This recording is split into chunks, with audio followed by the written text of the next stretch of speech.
Tonight, we're step away from the noise of the modern world and wander toward an older shoreline, where moonlight trembles across dark water and distant waves whisper against ancient stone. If you enjoy these quiet journeys through myth and history, consider returning for another evening among the stories of the ancient world. For now, allow yourself to settle comfortably.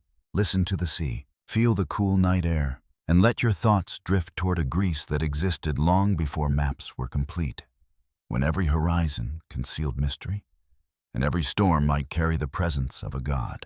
The people who lived beside these waters believed that beneath the restless surface of the sea there ruled a powerful being. His name was Poseidon.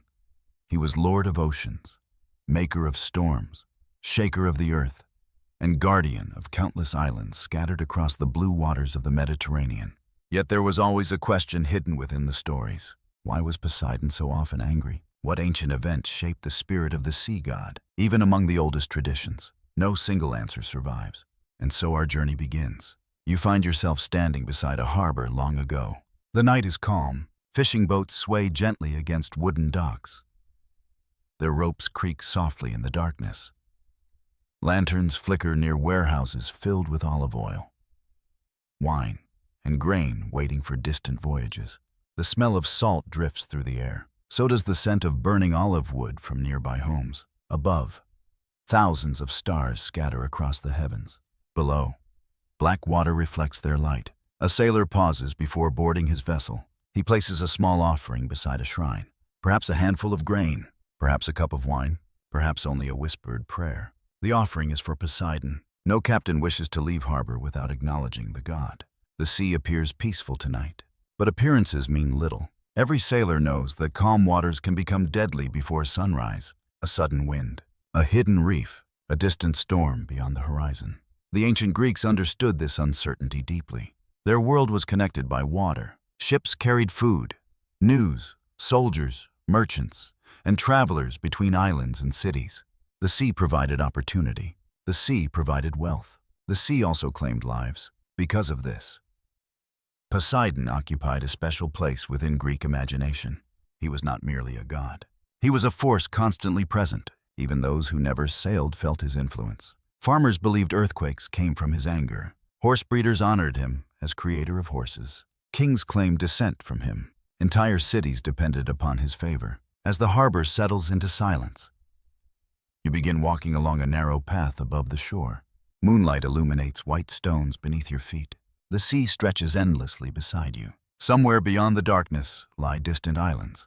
Crete, Rhodes, Naxos, Samos, hundreds more. Each carries stories connected to Poseidon. Many of those stories disagree. Historians continued to debate how ancient myths developed across different regions. Some researchers believe Poseidon may have been worshipped before Zeus became supreme among the gods. Surviving evidence suggests his roots stretch back into very ancient periods of Greek history, long before marble temples crowned hillsides, long before philosophers debated the nature of existence, long before great empires rose and fell. The sea god was already known, already feared, already honored. A cool breeze arrives from the water. The waves become louder. You notice an old fisherman sitting beside a fire near the beach. His face glows orange in the flickering light. He watches the sea quietly. Perhaps he remembers storms survived decades ago. Perhaps he remembers companions who never returned. Ancient listeners would have recognized such figures immediately. Old fishermen often appeared in stories as keepers of wisdom. People who spent lifetimes studying waves learned humility. The sea could not be conquered. It could only be respected. The fisherman gazes toward the horizon. Then he points into the darkness, far away. A flash of lightning briefly illuminates distant clouds. The storm remains many miles away, yet its presence feels significant. An omen, a warning, a reminder.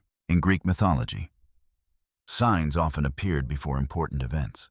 A strange bird, an unexpected dream, a crack of thunder beneath a clear sky, or perhaps a distant storm beyond the horizon. No one could know exactly what destiny intended.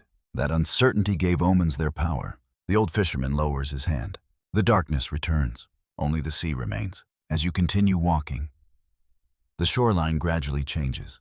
Rocky cliffs rise above the water. White foam gathers around jagged stones. Seabirds circle overhead. The night grows quieter. Soon you arrive at a small sanctuary. A simple altar stands among cypress trees. Torches burn gently beside carved pillars. Offerings rest at the base of the shrine. Shells, flowers, coins, small clay figures. The sacred place belongs to Poseidon. Many sanctuaries like this once overlooked harbors and coastlines throughout Greece. Travelers stopped here before dangerous journeys. Families prayed for loved ones at sea. Communities gathered during festivals honoring the god. The rituals connected people to powers larger than themselves. Standing before the altar, you notice a carved image. Poseidon appears tall and powerful. His beard flows like ocean currents. His eyes seem fixed upon distant waters. In one hand, he holds a trident. The three-pronged spear would become his most famous symbol. Ancient artists portrayed it again and again. On pottery, on temple walls, on coins, the trident represented authority over the sea. Yet some traditions suggest deeper meanings. Another interpretation survives among scholars. The 3 points may have symbolized the many aspects of Poseidon's power. Sea, storm, earthquake, water below, water above, earth between. No certainty remains. The mystery endures, and perhaps that is fitting. The sea itself rarely offers complete answers. The torches crackle softly. Their smoke drifts upward through dark branches. The stars continue their slow movement overhead. In the distance, thunder murmurs again, this time slightly closer. The sound rolls across the water before fading into silence. An old prophecy comes to mind, long ago. Before Poseidon ruled the oceans, before ships crossed familiar trade routes, before temples honored the Olympian gods, a prediction spread among divine beings. A child would rise, a ruler would fall, the universe itself would change. That prophecy would shape the destiny of Poseidon long before he ever touched the sea, and its consequences would echo across every myth that followed. The wind strengthens, the waves strike harder against the shore, far beyond the horizon. Unseen events are already beginning. The story of Poseidon has not yet reached the sea. First, it must pass through darkness. First, it must begin among the Titans. The distant thunder lingers in the night long after the sound itself fades. You remain beside the small sanctuary overlooking the dark water. The torches burn lower now. Their flames sway gently in the wind, coming from the sea. Somewhere beyond the horizon lies the world you know from later myths. The world of Olympian gods, the world of heroes, the world of great temples and sacred festivals. But none of that exists yet. To understand Poseidon, you must travel backward into a far older age, an age before the sea had a master, an age when the universe itself still felt unfinished. The ancient Greeks imagined the beginning of existence not as a sudden event, but as a gradual unfolding. In the earliest stories, there was chaos. Not chaos in the modern sense of confusion, rather, a vast emptiness, a mysterious gap, a silent beginning. From that unknowable state emerged powerful beings. Among them came Gaia, the earth, ancient and enduring. Beneath all things, above her stretched Uranus, the sky. Together they formed the first great union, earth below, sky above. The ancient Greeks often imagined the world through such relationships. Nature was alive. Mountains possessed identity. Rivers carried divine presence. The earth itself could think and feel. As you picture this early world, you see endless landscapes untouched by human hands. Great forests spread across valleys. Mist gathers around mountains. Rivers carve their paths through stone. Above everything stretches a vast sky filled with stars. The children of Gaia and Uranus become known as the Titans, immense beings associated with fundamental powers. Among them is Cronus, patient, ambitious, dangerous. The stories describe him differently across regions and centuries. Some traditions portray him as a wise ruler. Others emphasize his cruelty. Historians continue to debate how these variations emerged. Yet nearly every version agrees on one point. Cronus desired power, and he was willing to seize it. The seeds of conflict appear early. Uranus fears several of his children. He forces them into darkness deep within Gaia. The earth suffers beneath this burden. Pain grows. Resentment grows. Eventually, Gaia devises a plan. She fashions a great sickle from stone. Then she asks her children to act. Most refuse. Only Cronus accepts. One quiet night, beneath a sky filled with cold stars, Cronus ambushes his father. The old order falls. A new ruler rises. The Greeks remembered this moment as the first great succession of power, one generation replacing another, a theme that would return again and again. As the centuries passed, Audiences listening beside fires understood the lesson. No ruler remains secure forever. No throne lasts eternally. Every age contains the possibility of change. Cronus now governs the cosmos. At first, his reign appears prosperous. Some later traditions even remembered it as a golden age. Harvests flourish. Conflict seems distant. The world feels stable. Yet stability can hide fear, and fear soon enters the story. A prophecy arrives. In mythology, prophecies rarely announce themselves with comfort. They arrive like distant storms, quiet at first, impossible to ignore later. The warning reaches Cronus. One day, one of his own children will overthrow him. The prediction strikes deeply. Cronus remembers what happened to Uranus. He remembers rebellion. He remembers succession. Most importantly, he remembers victory. Because he himself achieved it, now he imagines the same fate waiting for him. You can almost feel the unease settling into his thoughts. The stars above seem colder. The future feels uncertain. The prophecy becomes an invisible companion, always present, always waiting. Ancient audiences understood this kind of fear well. Many Greek myths explore the danger of resisting destiny. Attempts to avoid fate often create the very future one fears. Yet characters continue trying, again and again. Cronus proves no different. He marries Rhea, a titaness associated with fertility and motherhood. Together they begin building a divine family. But happiness never fully settles over their household. The prophecy remains, waiting, watching, like a shadow at the edge of firelight. The first child is born. Cronus acts immediately, rather than risk rebellion someday. He swallows the infant whole. The act shocks even within mythology, yet the ancient storytellers preserved it carefully. A symbol of fear consuming love, a ruler sacrificing family for power. Rhea grieves, but more children follow. And each time the same terrible event occurs. Hestia, Demeter, Hera, one after another. Each disappears into Cronus. The palace halls grow quieter. The celebrations surrounding birth become moments of dread. No songs last long. No joy survives untouched. Meanwhile, the prophecy remains unresolved. For prophecies rarely surrender so easily. As you imagine these events unfolding, you find yourself standing before a great Titan palace. Its architecture differs from later Greek temples. The structure feels older, heavier, more primal. Massive stone columns rise into darkness. Sacred fires burn in bronze vessels. Servants move through shadowed corridors. Outside, winds sweep across lonely mountains. Inside, tension lingers like smoke. Rhea walks through these halls, carrying grief. Ancient poets often portrayed her as both mother and survivor. She watches each child vanish. Yet hope remains. Perhaps because mothers in mythology frequently perceive possibilities others overlook. Perhaps because destiny itself has not finished speaking.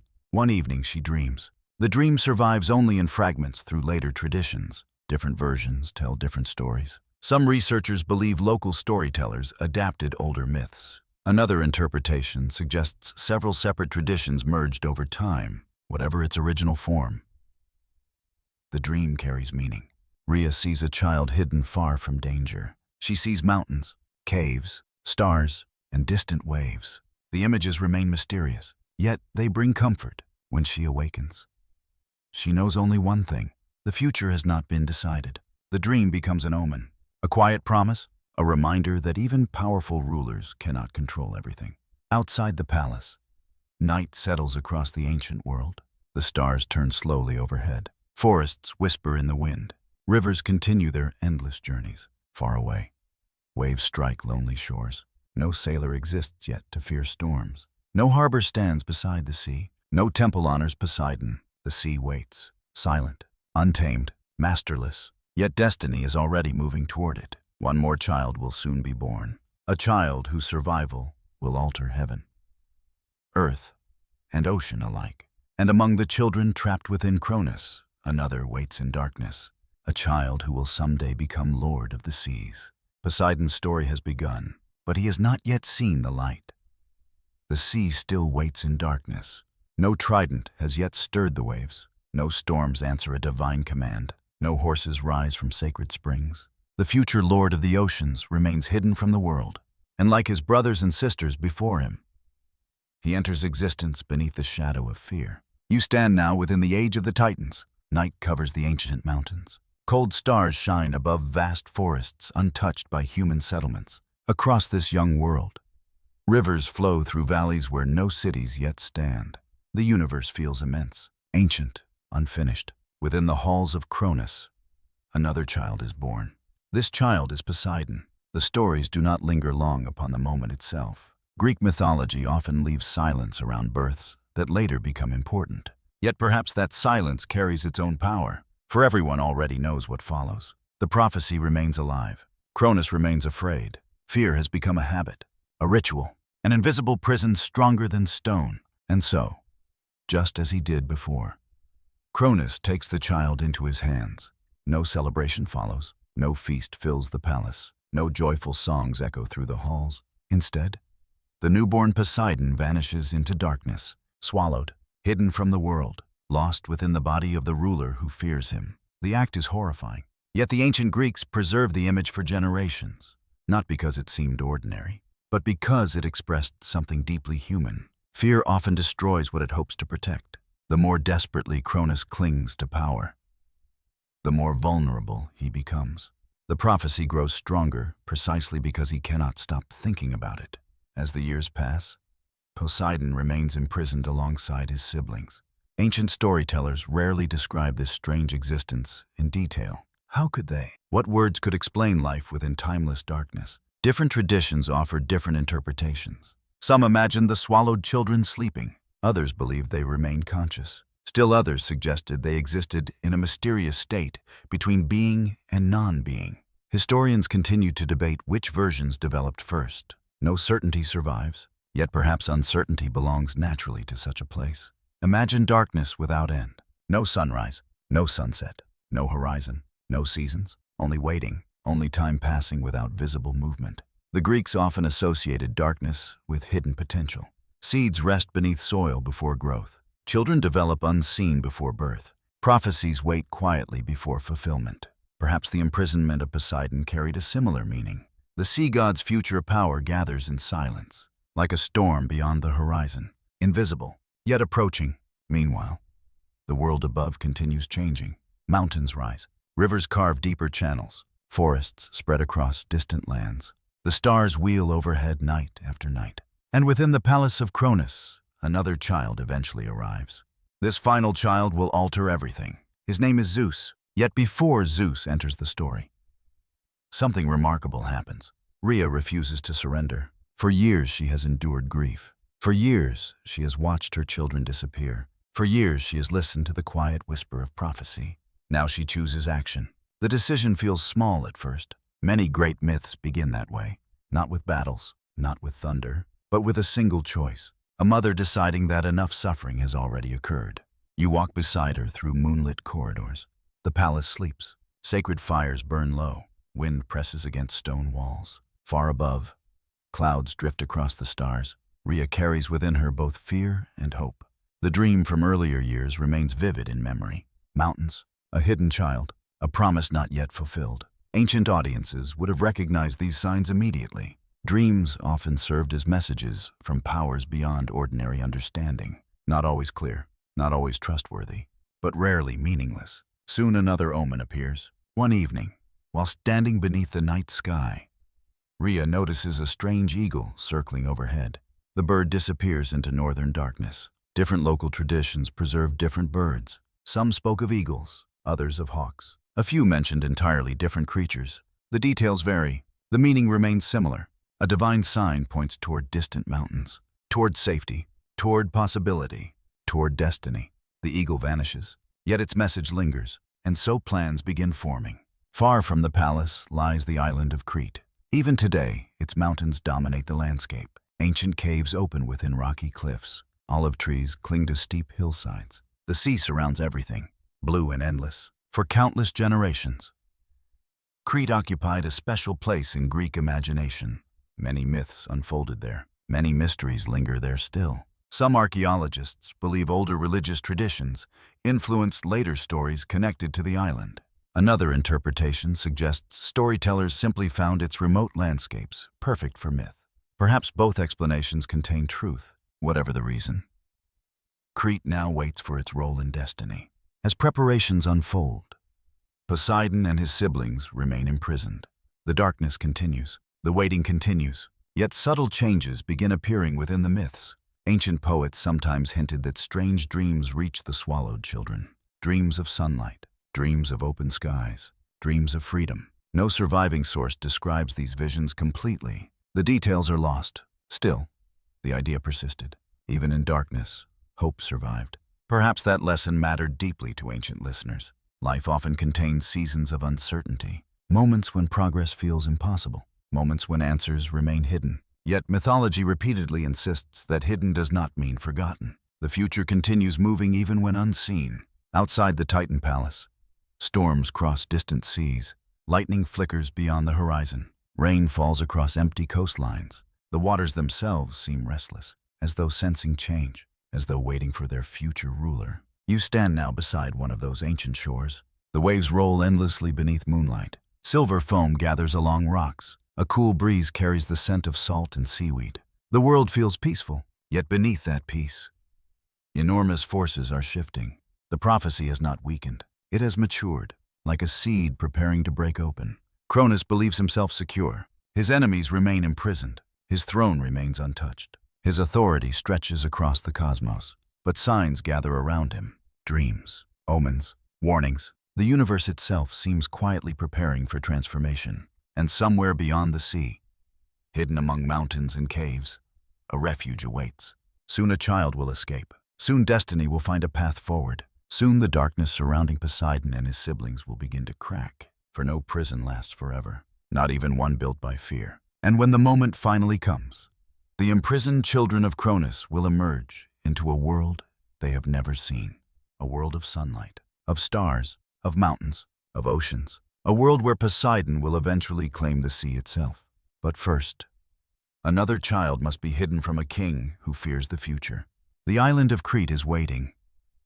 The island rises from the sea beneath a sky crowded with stars.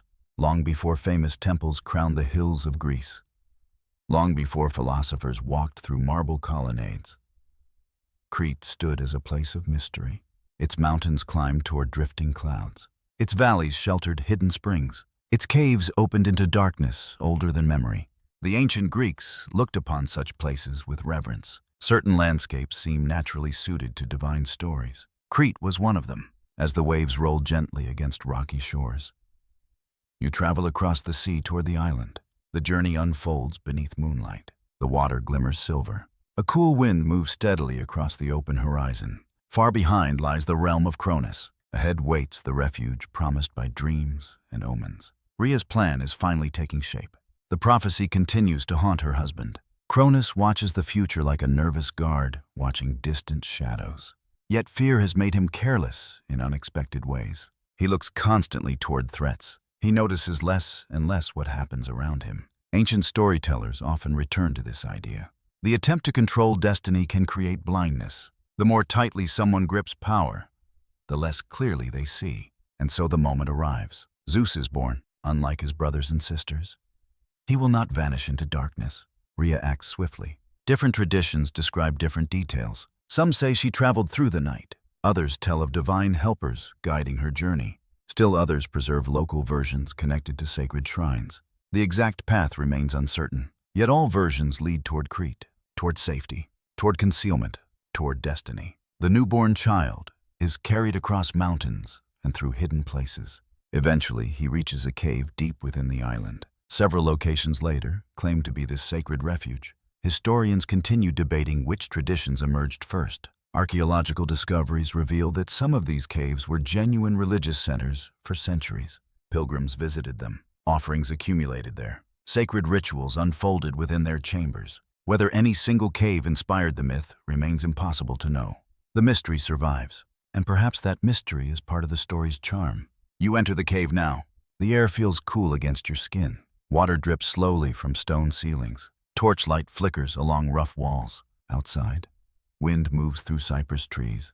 Inside, silence reigns. This hidden place will protect the child who may someday overthrow a king. Ancient audiences must have felt the tension immediately. The prophecy has reached a critical point. One mistake could change everything. One discovery could end the story before it truly begins. Yet signs continue appearing. Omens gather around the child. According to some traditions, divine goats provided nourishment. Others tell of nymphs who cared for him. One famous story speaks of armored guardians called the Curetes. These warriors danced and struck their shields together whenever the infant cried. The noise concealed his voice, far away. Cronus heard nothing. The secret remained safe. As you imagine the scene, sparks from a nearby fire drift upward through the darkness. The rhythmic clash of bronze echoes softly through the cave. Outside, dawn approaches. The eastern sky begins turning pale. A new day arrives. And with it, the first sunrise Zeus ever sees. For Poseidon and the others, however, darkness continues.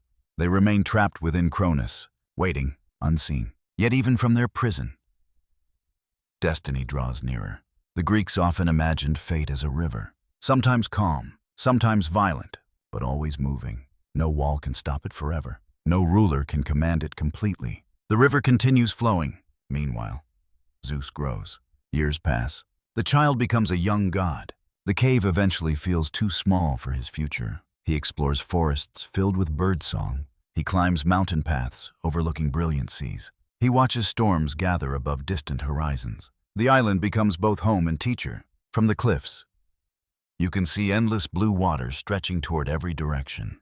The sea appears beautiful, yet it also appears powerful, unpredictable, immense. One day those waters will belong to Poseidon. For now, they remain only a promise, a future waiting beyond sight. As Zeus matures, stories about his character begin emerging.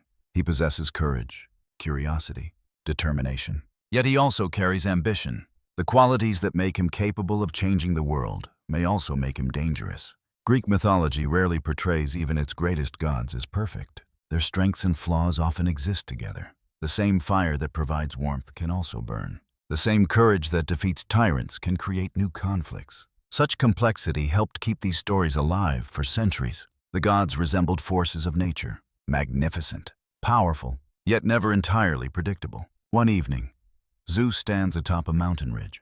The sun has already disappeared. Purple twilight settles across the landscape. Below, waves strike distant cliffs. Above, the first stars emerge. A dream comes to him, or perhaps a vision. Ancient sources differ. In the dream, he sees imprisoned figures surrounded by darkness.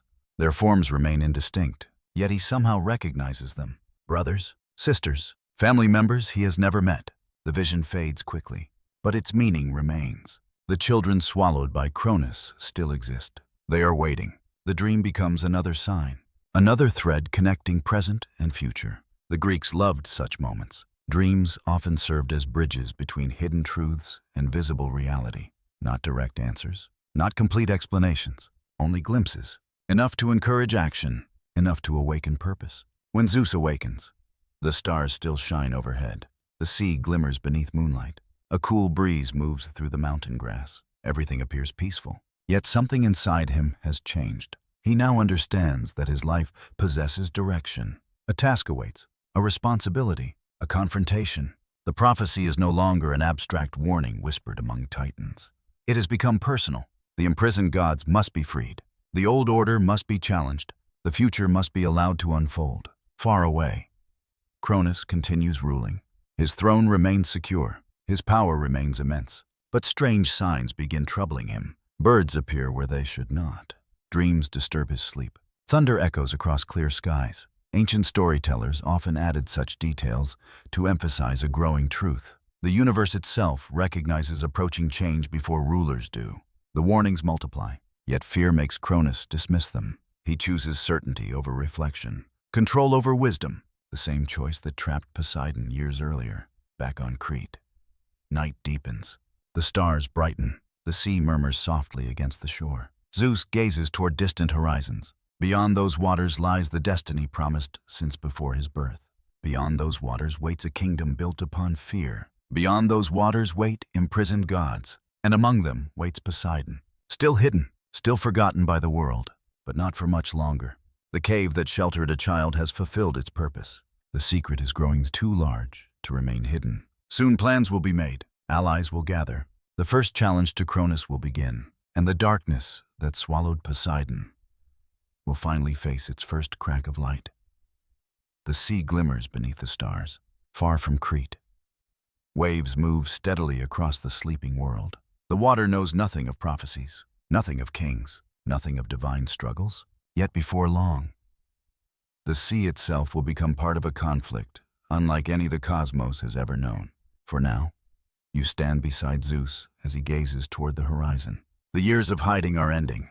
The time for action has arrived. The mountain air feels cool. Night birds call from distant forests. Below, moonlight turns the sea into silver. The young god understands that destiny can no longer be postponed. His brothers and sisters remain imprisoned. Cronus remains ruler of the universe. The prophecy continues moving toward fulfillment. Some ancient traditions suggest that Zeus sought advice before acting. Certain stories speak of wise beings who understood secrets older than the Titans themselves. Other versions preserve different counselors. Historians continue debating which traditions emerged first. Yet nearly every account agrees that preparation mattered. The coming struggle would not be won through strength alone. Wisdom would be needed. Patience would be needed. Allies would be needed. The ancient Greeks admired courage, but they also respected strategy. Heroes who rushed blindly into danger rarely prospered. Those who combined courage with thoughtfulness stood a better chance. Zeus begins gathering support. The process unfolds quietly, almost invisibly, like clouds forming beyond a distant horizon. One by one, forces align. The universe itself seems to lean toward change. Even so, uncertainty remains. Prophecy may predict outcomes. It rarely explains the path. The future still contains risks. The future still contains sacrifice. One evening, as stars appear above the mountains, another omen arrives. A great eagle circles overhead. Its wings catch the last light of sunset. Then it disappears into the western sky. The sign reminds Zeus of earlier warnings, of dreams, of promises, of the hidden current pulling events forward. Ancient audiences would have understood the symbolism immediately. Birds often carried messages from the divine. Not always clear messages, not always comforting ones, but meaningful nonetheless. The eagle vanishes. The moment passes, yet determination remains. Soon Zeus returns to confront Cronus. The details vary across surviving traditions. Some stories emphasize cunning. Others emphasize divine assistance. One version tells of a potion prepared to force Cronus to release what he swallowed. Whatever form the tale takes, the outcome remains the same. The prison opens. The swallowed children emerge. For the first time since their births, they see the world. Imagine that moment. After ages of darkness, after endless waiting, light suddenly appears. Sky, mountains, wind, stars, the scent of earth, the sound of distant water. Everything new, everything astonishing. Poseidon stands among them. The future lord of the sea finally enters the visible world. Ancient storytellers rarely describe his first emotions, perhaps because no words felt adequate. Perhaps because listeners could imagine them for themselves.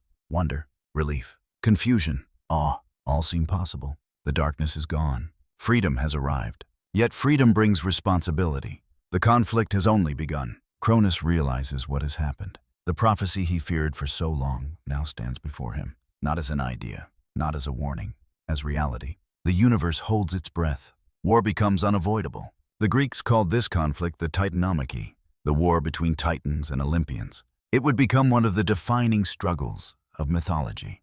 As you picture the beginning of the war, the scale feels enormous.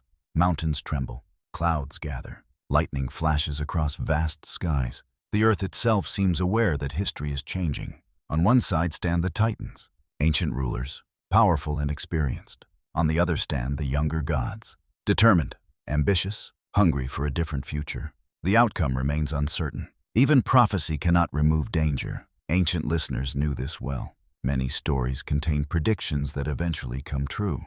Yet the journey toward fulfillment often passes through hardship and doubt. Victory is never effortless. Poseidon now finds himself at the center of events. For the first time, he can act rather than wait. The sea god's future qualities begin appearing. Strength, intensity, restlessness, a willingness to confront enormous challenges. Yet perhaps there is also something else, a memory, however distant, however impossible. Years spent imprisoned by fear. Years lost because another ruler could not trust destiny. Those experiences leave traces, even among gods. As the war expands, battles rage across the cosmos. Ancient poets described mountains hurled through the air, thunder shaking heaven, flames reaching the stars. The imagery is grand and symbolic. Not a military history, not a literal account. Rather, a vision of cosmic transformation. One age ending, another beginning. The Greeks often expressed change through conflict. Storms clear the air. Winter gives way to spring. Old generations yield to new ones. The Titanomachy reflects this pattern on a universal scale. Yet despite the violence, moments of mystery remain. Certain traditions preserve strange dreams seen during the war. Visions of oceans, visions of tridents, visions of cities not yet built. Some researchers believe these stories developed later, after Poseidon's role became more prominent. Another interpretation suggests they preserve fragments of older beliefs. The truth remains uncertain. Still, the dreams linger in the mythology, hints of futures not yet realized, whispers from destiny. As years pass, the struggle continues. Neither side gains an easy victory. The universe feels suspended between possibilities. Then a crucial decision changes everything. Zeus and his allies seek help from powerful beings imprisoned deep within the earth. The Cyclopes, the hundred-handed ones, fearsome figures trapped long ago. Once freed, they join the younger gods. Ancient myths often return to this lesson. Allies matter, even forgotten allies, even those hidden in darkness. The Cyclopes offer gifts, extraordinary gifts. To Zeus they give thunder and lightning.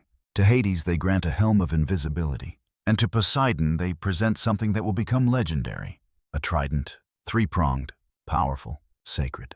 The weapon feels more like a symbol than a tool, an expression of authority, an embodiment of future dominion. When Poseidon receives it, something seems to settle into place. Not fully, not yet, but the path ahead becomes clearer. The sea is beginning to recognize its future master. The trident flashes beneath torchlight. Its points gleam like silver. Ancient audiences understood immediately that objects could carry meaning. A hero's sword, a king's crown, a god's sacred weapon. Such items often symbolize identity itself. Poseidon's trident becomes exactly that. The war reaches its final stages. Thunder rolls continuously across the heavens. The earth shakes. The old order weakens, and eventually the prophecy fulfills itself. Cronus falls. The Titans are defeated. Their reign ends. A new age begins. Yet victory does not answer every question. The universe still requires balance. The realms of existence still require rulers. And Poseidon, newly free and newly empowered, stands before an uncertain future. The sea waits, silent, vast, unclaimed. Soon lots will be cast, choices will be made, and the destiny hinted at by dreams. Omens and prophecies will finally draw nearer, for the oceans have not yet found their king, but they are about to. The war is over. For the first time in countless ages, silence returns to the cosmos. The thunder that once shook mountains has faded. The great battles belong to memory. Across the world, winds move gently through forests again. Rivers continue their endless journeys toward the sea. Stars cross the heavens undisturbed. The old order has fallen. A new one must now be created. You stand upon a high mountain beneath a sky washed with pale dawn colors. The air feels fresh after the long struggle. Far below, sunlight begins touching distant valleys. The world appears peaceful. Yet an important question remains unanswered. Who will rule? Victory alone cannot govern the universe. Power must be organized. Responsibilities must be assigned.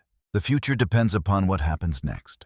Ancient Greek listeners understood this deeply. Many myths concern the challenge of establishing order after conflict. Defeating an enemy is only the beginning.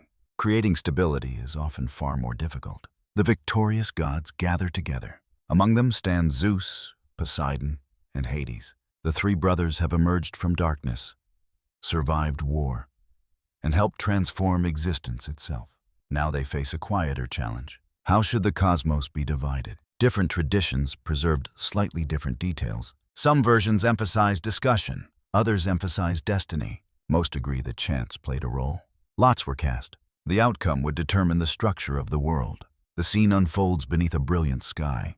Clouds drift slowly above mountain peaks. A cool breeze carries the scent of pine trees. The earth itself seems to wait. The brothers cast their lots. Ancient storytellers often loved such moments. The future balances upon a single action, a decision, a draw, a seemingly small event with enormous consequences. The lots fall. Zeus receives the heavens, the vast sky, the clouds, the storms, the authority of supreme ruler. Hades receives the underworld, the hidden realm of the dead, the silent kingdom beneath the earth. And Poseidon receives the sea, the endless waters stretching beyond every horizon. At first glance, the result appears simple. Yet many ancient listeners must have wondered about Poseidon's reaction. Was he satisfied? Was he disappointed? Did he hope for something else? The myths rarely answer directly, and here the mystery becomes interesting. Some researchers believe traces survive of traditions in which Poseidon held an even more prominent position in early Greek religion. Certain ancient inscriptions suggest his worship was extremely important, long before many later myths were written down. Historians continue to debate exactly what this means. The evidence remains incomplete. The questions remain open. Perhaps that uncertainty adds depth to Poseidon's story. He receives a magnificent realm, yet one cannot help wondering whether hidden ambitions lingered beneath the surface, like currents moving beneath calm water. The sea itself reflects this complexity. Beautiful, dangerous, generous, unpredictable. Poseidon seems perfectly suited to such a domain. As you gaze outward from the mountain, the world unfolds before you. The sunlight now reaches distant coastlines. The sea sparkles beneath the morning sky. Countless waves move across its surface. No wall confines them. No border contains them. The oceans connect lands separated by great distances. They carry possibilities in every direction. Ancient Greeks lived surrounded by water. The sea linked islands, cities, and cultures. To them, the oceans were not empty spaces. They were living highways filled with opportunity and uncertainty. By receiving the sea, Poseidon receives one of the most dynamic realms imaginable. Yet the division of the cosmos carries another meaning. The three brothers become guardians of different aspects of existence: sky, sea, underworld. Together they create balance. The Greeks often valued harmony between powerful forces. Too much of any single element could become destructive. Balance allowed the world to function. The division therefore symbolizes more than political arrangement. It represents cosmic order itself. As the brothers accept their realms, another omen appears, far below, where sea meets shore. Sunlight suddenly breaks through a passing cloud. A bright path of gold stretches across the water. The image lasts only a few moments, then it vanishes. Ancient audiences loved such signs. Nature itself seemed to acknowledge important events. A ray of sunlight, a sudden wind, an unexpected bird crossing the sky. Small moments that hinted at deeper meanings. Poseidon watches the sea. Perhaps he senses its vastness. Perhaps he senses its loneliness. The oceans are beautiful, but they are also difficult to rule. No palace walls define them. No roads cross them. No boundaries remain fixed for long. The sea changes constantly. Morning becomes afternoon. Calm becomes storm. Stillness becomes movement. Ancient sailors learned this lesson every day. And so will Poseidon, as the newly established order settles into place. The gods begin shaping their domains. Zeus turns his attention toward Olympus and the heavens. Hades journeys toward the hidden kingdom beneath the earth. Poseidon looks toward the waters, toward the realm that now belongs to him. Yet something curious appears in several traditions. Even after receiving the sea, Poseidon continues showing interest in the land. He becomes associated with horses, with earthquakes, with certain cities, with springs emerging from the earth. His influence spreads beyond the shoreline. Some scholars believe these connections preserve memories of older beliefs. Another interpretation suggests that worshippers naturally expanded the god's responsibilities over time. The exact explanation remains uncertain. The mystery survives. What remains clear is that Poseidon will never be merely a sea god. He will become something larger, more complicated, more human in certain ways. His ambitions, rivalries, and emotions will shape countless myths. For now, however, a quieter chapter begins. The sea awaits its ruler. The waves roll endlessly toward distant horizons. The winds move freely across open water. And somewhere beneath those waters, a palace has yet to be built. A kingdom has yet to be formed. A court has yet to gather. As evening approaches, the sky fills with warm colors: orange, gold, deep violet. The sea reflects them all. Poseidon stands at the edge of his future. The prophecy that once haunted Cronus has fulfilled its purpose. The darkness of imprisonment lies behind him. The violence of war lies behind him. Ahead waits a different challenge. Not conquest, not survival. Creation. The Lord of the Sea must now build his realm. And far below the waves, hidden from mortal eyes, a magnificent kingdom is already beginning to emerge. The sun sinks slowly beyond the horizon. Golden light lingers upon the sea before fading into twilight. The waters grow darker with each passing moment. shifting from brilliant blue to deep indigo, far above. The first stars begin appearing once more. The day belongs to the world of mortals. Night often belongs to myth. And tonight, you follow Poseidon beneath the waves. The ancient Greeks loved imagining hidden worlds. Beneath familiar landscapes, they placed secret kingdoms. Within mountains, they imagined divine workshops. Far below the earth, they envisioned the realm of the dead. And beneath the sea, where sunlight gradually disappears, they placed one of the most magnificent palaces in mythology.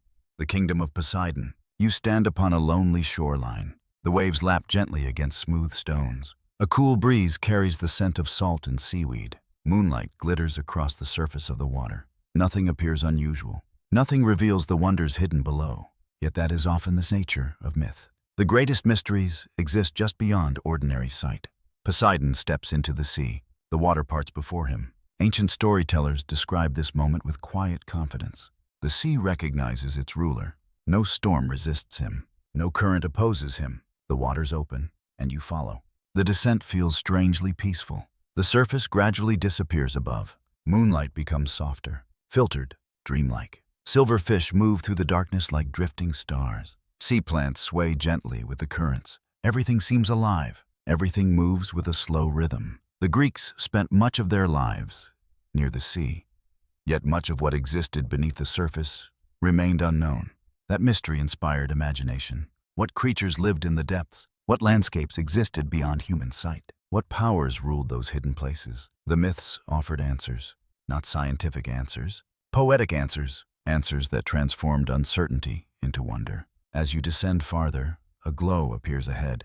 At first it resembles distant starlight. Then it grows brighter. Shapes emerge. Columns, towers, walls, an entire city. The palace of Poseidon rises from the ocean floor. Ancient poets described shining halls built from precious materials: gold, silver, coral, pearls, crystal-like stone. The details varied across centuries. Yet one theme remained consistent. The palace reflected the majesty of the sea itself. Not rigid, not severe, beautiful and fluid. The architecture seems to shimmer with movement. Light dances across every surface. Schools of fish glide between towering pillars. Sea currents drift through open courtyards. Nothing feels still. Nothing feels dead. The kingdom breathes. The kingdom lives. You enter a vast hall. The ceiling arches high above, like the inside of a sacred temple. Soft blue light illuminates everything. The air carries a strange calm, not silence, a different kind of sound. The distant murmur of water moving through hidden chambers. The faint echo of currents beyond the walls. The gentle music of the sea. At the center stands a magnificent throne. Poseidon takes his place. The trident rests beside him. Its silver points gleam in the underwater light. For the first time since emerging from darkness, he appears fully settled. The ruler and the realm belong together. Yet even here, mystery remains. Some ancient traditions suggested that the palace shifted locations. Others implied that parts of it existed beyond ordinary reality. Historians continue debating how these stories evolved. Perhaps different coastal communities imagined different versions. Perhaps storytellers simply enjoyed preserving uncertainty. The sea itself rarely offers precise answers. Why should its palace? As you explore the halls, other inhabitants begin appearing. Sea nymphs move gracefully through the water. Their hair flows like currents. Their voices resemble distant songs carried across waves. These beings represent the living spirit of the sea. Not rulers, not servants, something in between. Ancient Greeks often populated nature with divine presences. Forests possessed nymphs, rivers possessed gods, mountains possessed spirits. The sea, vast beyond measure, naturally contained countless supernatural inhabitants. They gather throughout the palace. Some carry gifts, others bring news from distant waters. Still others simply offer greetings to their new king. The kingdom is beginning to organize itself. The age of uncertainty following the Titan War is fading. Order emerges. Yet beneath that order, deeper questions remain. What kind of ruler will Poseidon become? The myths have not fully answered. Perhaps Poseidon himself does not yet know. The sea shapes those who live beside it. Maybe it also shapes the god who rules it. As the evening deepens, a procession enters the hall. Among them are ancient sea deities, older than the Olympians, ocean currents, hidden springs, forgotten waters. The Greeks often blended generations of divine beings into their mythology. New gods rarely erased older ones completely. Instead, traditions layered upon one another, like waves reaching the shore, one after another, leaving traces behind. Among the visitors, stories circulate. Reports arrive from distant corners of the world, storms over western seas, strange creatures near remote islands, unexplained lights beneath the water. Some tales may be true, others may be exaggerated. No one knows for certain. That uncertainty becomes part of the atmosphere. The sea remains mysterious even to those who dwell within it. Ancient sailors understood this perfectly. Every voyage carried unknown possibilities. Every horizon concealed surprises. Every calm day might hide danger. The myths reflected those experiences. The ocean was never completely understood. It was respected precisely because it remained unpredictable as the gathering continues. Another omen appears. A school of silver fish suddenly circles the throne. Their movements form a spiral before scattering into darkness. The moment lasts only seconds. Yet whispers spread through the hall. Ancient audiences would have recognized such scenes immediately. Nature often communicated through signs. The meaning, however, remained uncertain. Was the spiral a blessing, a warning, a prophecy? No clear answer emerges. Only mystery, only anticipation. Poseidon watches quietly. The sign seems to interest him, yet he says nothing. The sea often teaches patience. Not every question receives an immediate answer. Not every mystery demands a solution. Sometimes uncertainty itself carries meaning. The palace gradually grows quieter. Visitors depart.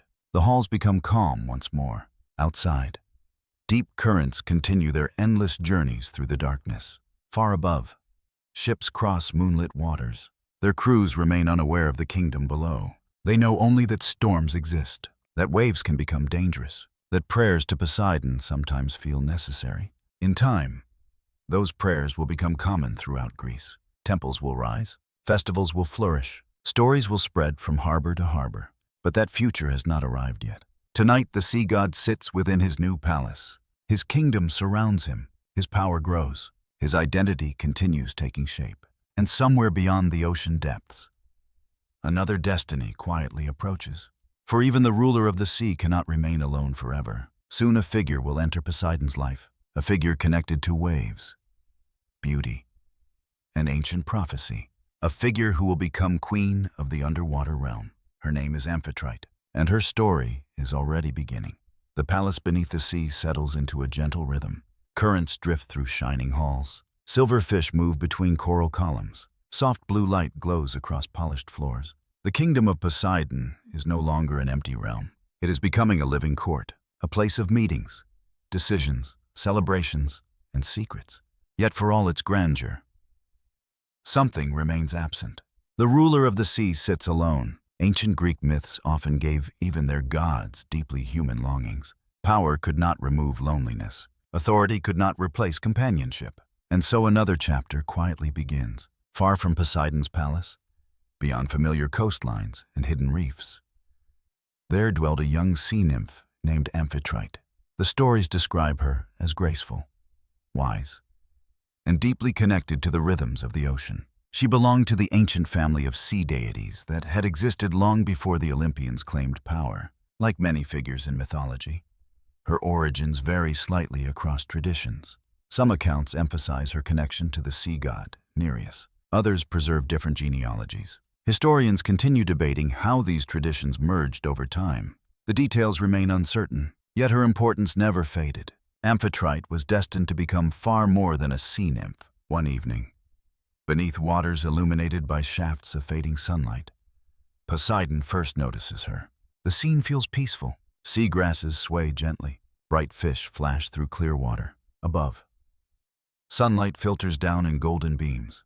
Amphitrite moves through this underwater landscape with effortless grace. She seems almost part of the sea itself. Ancient poets often described beauty in this way, not as something separate from nature, but as harmony with it. Poseidon watches and immediately becomes captivated. Many myths begin with love at first sight. Yet Greek mythology rarely treats such moments as simple. Desire often creates unexpected complications. Destiny rarely follows an easy path. This story proves no exception. When Poseidon approaches Amphitrite, the encounter does not unfold as he expects. The ruler of the sea possesses immense power. Storms answer his command. Earthquakes obey his will. Entire kingdoms honor his name. Yet none of those things matter here. Amphitrite refuses him. Different traditions offer different explanations. Some suggest she values her independence. Others portray her as cautious. Still others hint at ancient customs surrounding divine courtship. Whatever her reason, she chooses distance rather than acceptance.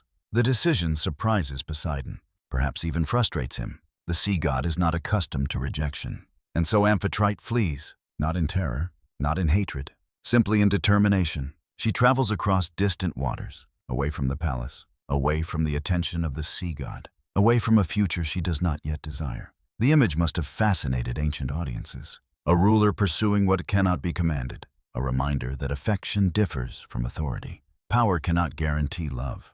The lesson remains timeless. As Amphitrite journeys through remote regions of the sea, Poseidon searches. The ocean is vast. Its hidden places are countless. Yet he refuses to abandon the pursuit. Days become weeks. Weeks become months. The search continues. Meanwhile, strange signs begin appearing throughout the underwater world. Schools of fish move in unusual patterns. Currents shift unexpectedly. Certain sea creatures gather where they normally would not. Ancient listeners often interpreted such moments as omens. Nature itself seemed aware that important events were unfolding.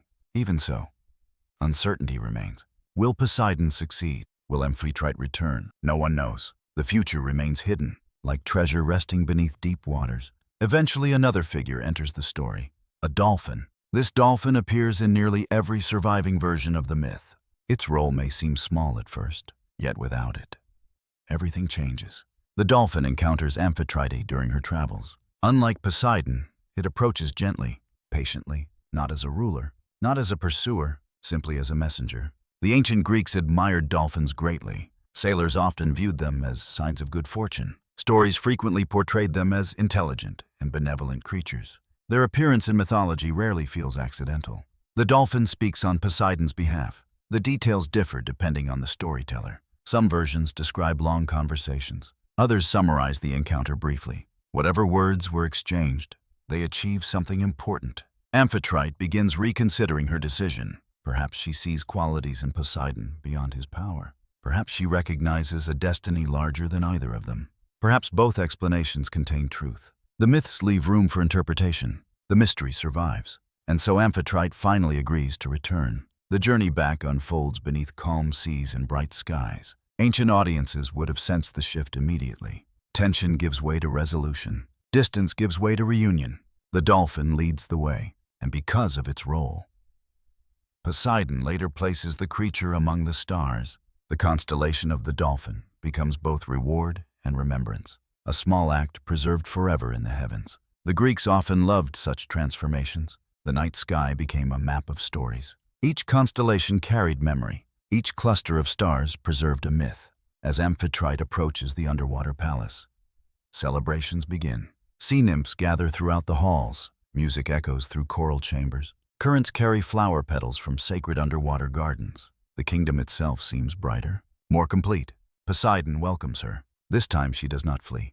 This time she remains. Their marriage becomes one of the great unions of the sea. Yet Greek mythology never presents relationships as entirely perfect. Even divine marriages contain challenges. Future stories will reveal moments of conflict and sorrow. For now, however, harmony prevails. The palace has gained its queen. As evening settles across the ocean above, Amphitrite walks through the halls of her new home. The glowing walls reflect soft blue light. The sounds of distant currents surround her. Outside, enormous shadows move through the depths. Whales, schools of fish, creatures known and unknown. The sea stretches endlessly in every direction. A vast kingdom, a mysterious kingdom, now her kingdom as well. As she pauses beside a great window overlooking the ocean depths, another omen appears, far away. A brilliant flash of light flickers beneath the water. Not lightning, not fire, something stranger. The glow vanishes almost immediately. No explanation follows. Some say it was a blessing. Others believed it foretold future events. No certainty survives. Only speculation, only wonder. The palace gradually grows quiet. The celebrations fade. The sea resumes its eternal rhythm. Poseidon and Amphitrite now rule together. Yet destiny continues moving forward. For kingdoms are not measured only by rulers. They are also shaped by families. Children will soon be born. Some will become famous, some feared, some tragic. and ancient warnings already whisper through the currents. Not every descendant of the sea god will bring peace. Some will carry storms within them. The underwater kingdom settles into a new season of calm. Poseidon and Amphitrite rule together from their shining palace beneath the waves. Currents flow gently through coral gardens. Sea nymphs move through illuminated halls. Schools of silver fish drift like living constellations through the blue darkness beyond the palace walls. For a time, harmony seems complete, yet mythology rarely remains still, like the sea itself. Every story continues moving. Every calm surface conceals deeper currents, and so the family of Poseidon begins to grow. The ancient Greeks filled the world of the sea god with descendants, companions, and extraordinary beings. Some embodied beauty, some embodied terror, some reflected the mysteries and dangers hidden within the natural world. Many myths preserve different versions of these family relationships. Some traditions conflict with one another. Certain local cults emphasized particular descendants. Other regions celebrated entirely different figures. Historians continue debating how these stories evolved across centuries. But one truth remains constant. The family of Poseidon became as vast and unpredictable as the sea itself. Among Poseidon's most important children is Triton. Ancient artists frequently depicted him with the upper body of a man and the tail of a fish. Yet the image carried deeper meaning than simple appearance. Triton represented a bridge between worlds, half connected to divine intelligence, half connected to the mysterious depths. As you walk through the halls of the underwater palace, you find the young Triton standing beside a great window overlooking the ocean. Outside, whales pass through the darkness like drifting mountains. Inside, blue light dances across polished stone. The young god watches everything carefully, curious, thoughtful, observant. Ancient listeners often saw him as heir to many of Poseidon's responsibilities. Yet even in childhood, omens gather around him. One night, a strange dream reaches Amphitrite. She sees Triton standing upon a distant shore. Behind him rises a great storm. Ahead of him stands a peaceful sea. The dream ends before any outcome becomes clear. Like many prophecies in mythology, it reveals possibility rather than certainty. When she awakens, questions remain unanswered. Would Triton become a bringer of peace or a herald of turmoil? The future remains hidden. The Greeks loved such uncertainty. Life itself rarely provides complete answers. The dream lingers within Amphitrite's thoughts. Meanwhile, Poseidon's household continues expanding. Sea nymphs gather around the royal family. Divine attendants move through the palace. Messengers arrive from distant waters, carrying news from every corner of the ocean. The kingdom feels alive, yet among the growing family, not every story unfolds peacefully. The sea god's descendants often inherit aspects of his nature, his strength, his pride, his intensity, his unpredictability. The Greeks frequently explored this theme. Children inherit more than appearance. They inherit tendencies, possibilities, strengths and weaknesses alike. One evening, while moonlight filters through the sea above, an elderly sea spirit visits the palace. His beard flows like pale currents. His eyes seem older than memory itself. He carries no gifts, no treasure, only a warning. Ancient myths often introduce such figures before important turning points. The old spirit bows before Poseidon. Then he speaks. The details of his words have been lost. Only fragments survive in later traditions. Yet their meaning remains clear. Some of Poseidon's descendants will bring honor. Others will bring suffering. The sea god listens quietly. Amphitrite listens as well. Neither attempts to dismiss the warning. For even gods respect omens, especially ancient ones. The old spirit departs. His prophecy remains behind, like a shadow lingering after sunset. The warning introduces a recurring theme that will echo throughout future myths. Great power often carries consequences. The descendants of gods rarely live simple lives. Destiny follows them closely, sometimes as a blessing, sometimes as a burden. As years pass, more stories emerge. Some descendants become rulers, some become heroes, others become monsters. The line separating those categories often remains surprisingly thin. Greek mythology rarely divides the world into pure good and pure evil. Characters possess complexity, motives overlap, choices matter. This approach gives the stories lasting emotional depth.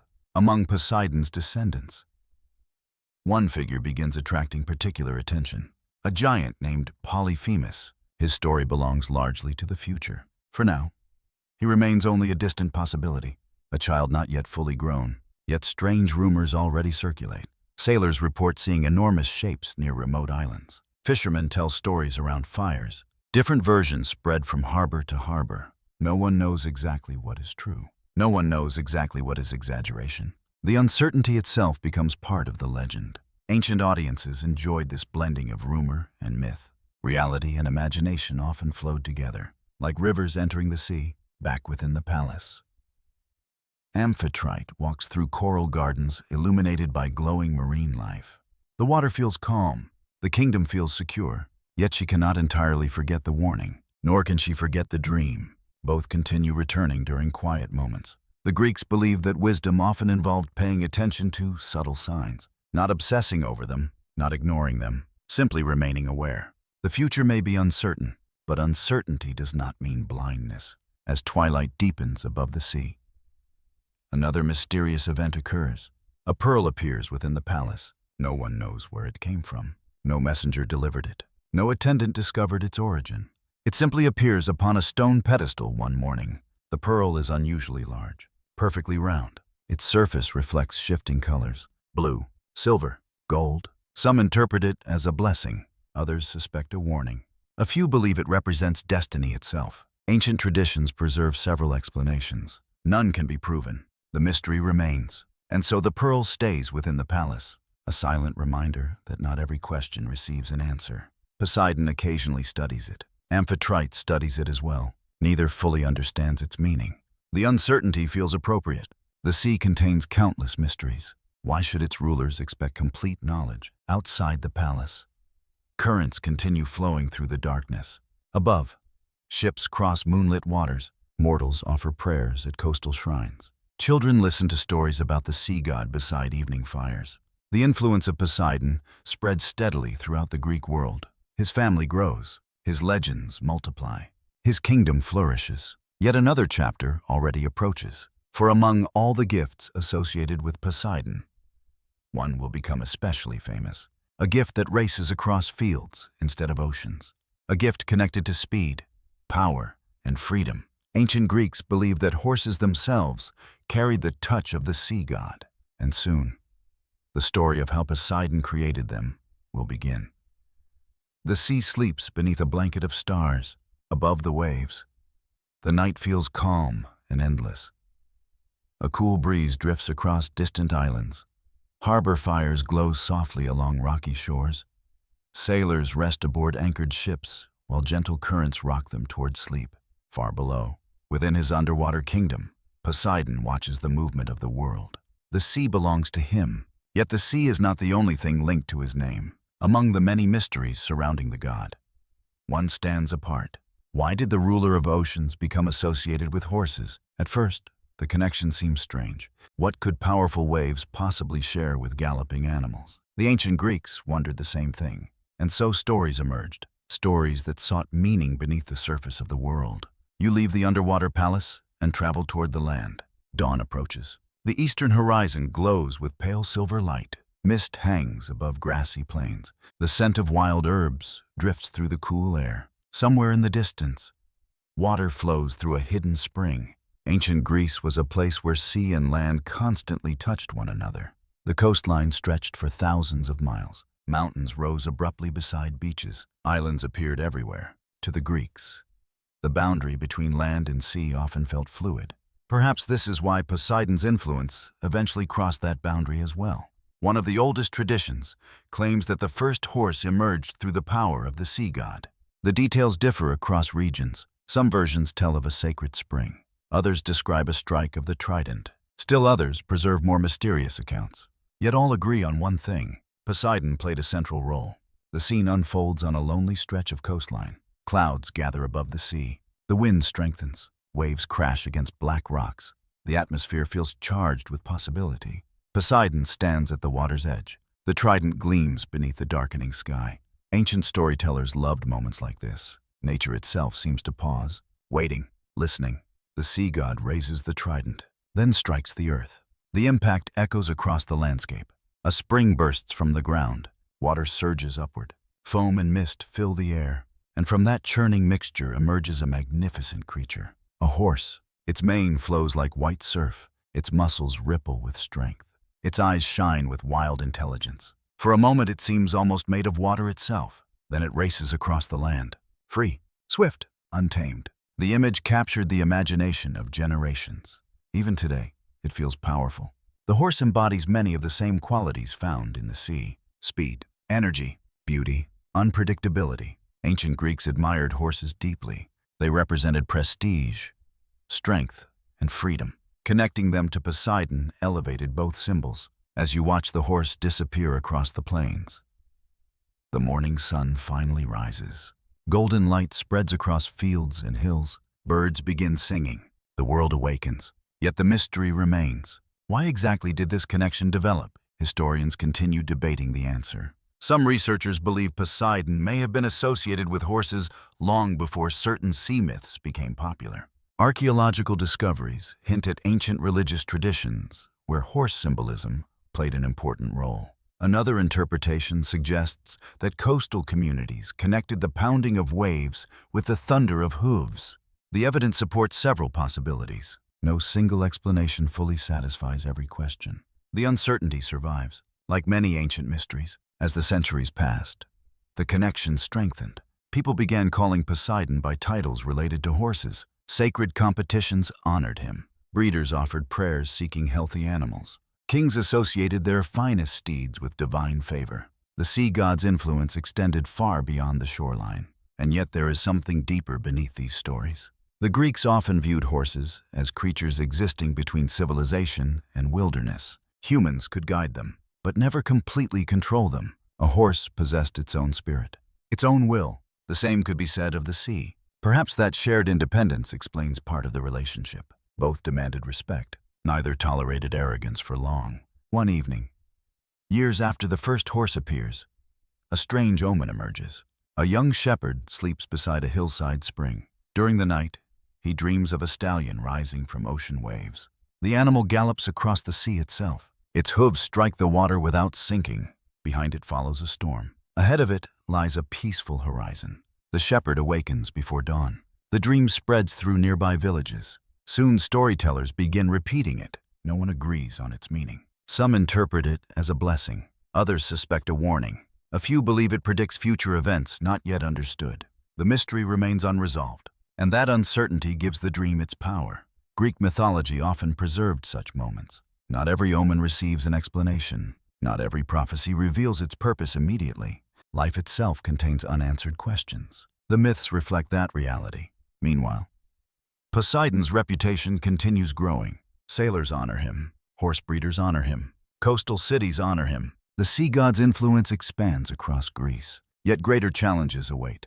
Power often invites rivalry, and rivalry soon enters Poseidon's story. For there is a city beginning to rise upon rocky hills beside the sea. A city destined for greatness. A city whose people seek divine protection. Many gods desire its loyalty. Among them stands Poseidon. Among them also stands Athena. Wise, strategic, patient. Their contest will become one of the most famous myths in Greek tradition. Ancient audiences knew the story well. Yet before it unfolds, subtle warnings begin appearing. Seabirds gather above distant cliffs. Winds shift unexpectedly. Fishermen speak of unusual currents. The signs seem small, almost insignificant. Yet the sea god notices them. The world is changing once again. Another turning point approaches, and this time the outcome will leave a lasting mark upon both Poseidon and the people of Greece. The horse races onward across memory and myth. The waves continue their endless motion, and somewhere beyond the horizon, a city waits to choose between the gifts of two gods. The horse disappears into the morning mist. Its hoofbeats fade across the distant hills until only the sound of the sea remains. Waves roll steadily against rocky shores. Seabirds circle above the coastline. The world appears peaceful, yet beyond the horizon, another story is gathering strength.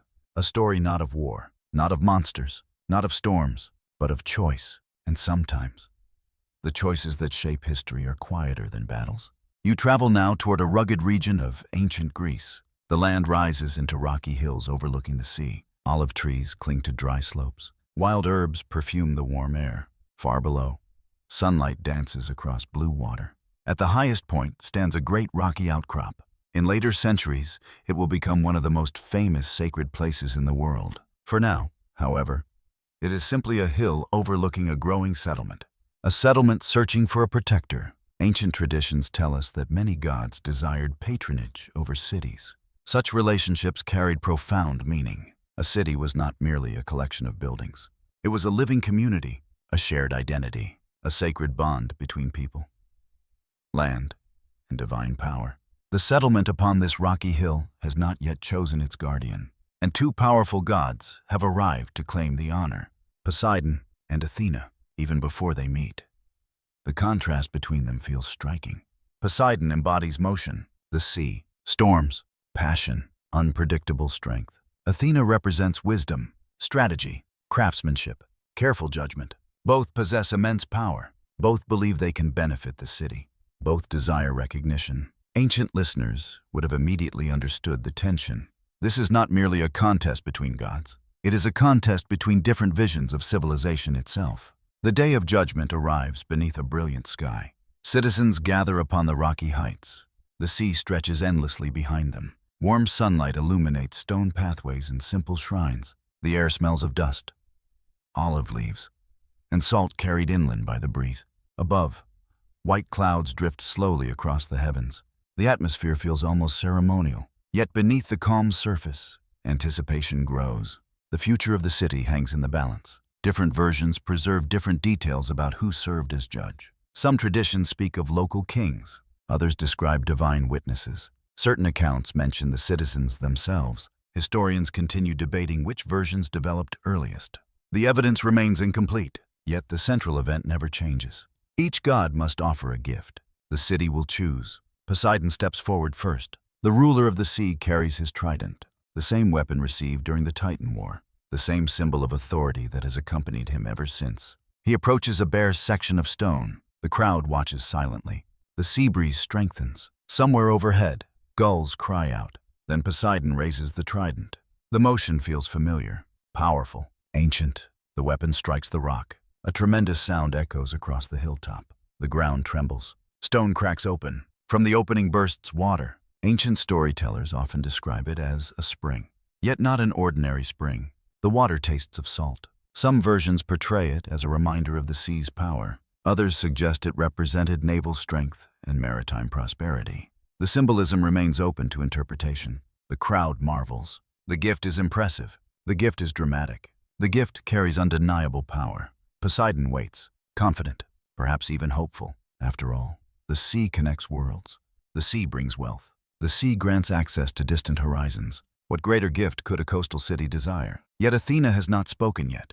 The goddess steps forward calmly. Unlike Poseidon, she does not shake the earth. She does not summon dramatic forces. Instead, she kneels beside the rocky ground. For a moment, nothing happens. The crowd waits. The silence grows. Then a small green shoot appears. It rises slowly through the soil. Its leaves unfold beneath the sunlight. The shoot becomes a sapling. The sapling becomes a tree, an olive tree. Simple, quiet, almost modest compared to Poseidon's display. Yet its significance gradually reveals itself. The olive tree offers food, oil, wood, shade, trade, generations of usefulness. Ancient Greeks valued olive trees deeply. They sustained households, powered lamps, supported economies. The gift speaks not of dramatic power, but of lasting prosperity. The judges must decide, and here the story becomes especially meaningful. The city chooses Athena. The olive tree triumphs. Wisdom and stability triumph. The settlement takes her name, Athens, one of the most famous cities in history. The decision echoes through centuries of mythology. Yet what interests ancient storytellers most is not the victory. It is Poseidon's reaction. The sea god does not accept defeat easily. His pride has been wounded, his gift rejected, his hopes denied. The emotional complexity feels important. Greek myths rarely portray gods as detached beings. They experience disappointment, jealousy, frustration, the same emotions known to mortals.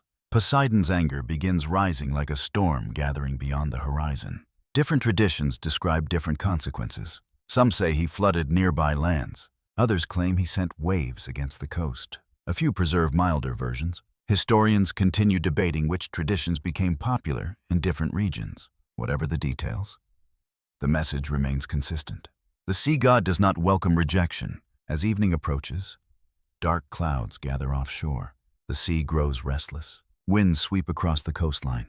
Citizens watch the changing weather nervously. Ancient audiences would have recognized the symbolism immediately. Nature reflects emotion. Storms mirror anger. Calm sees mirror peace. The outer world echoes the inner world, yet amid the gathering tension, another mystery appears. A strange bird lands beside Athena's newly grown olive tree. No one recognizes the species. No one knows where it came from. The bird remains only a few moments before vanishing into the twilight. Some interpret the appearance as a blessing. Others believe it foretells future challenges for the city. No explanation survives. Only the story, only the question. The mystery lingers. Night falls. The first stars appear. The olive tree stands quietly upon the hill. Poseidon's salt spring remains nearby. Both gifts endure. Both become part of the city's identity, in a sense. Neither god truly disappears from Athens. The rivalry continues beneath the surface of later myths, like two currents moving through the same sea. And for Poseidon, the loss leaves a mark that time will not quickly erase. The sea god departs the hilltop carrying wounded pride. The waves answer his mood. The winds follow him. The story moves forward, yet the memory remains. For years to come, Athens will remember the day when two gods offered gifts, and Poseidon will remember the city that chose another.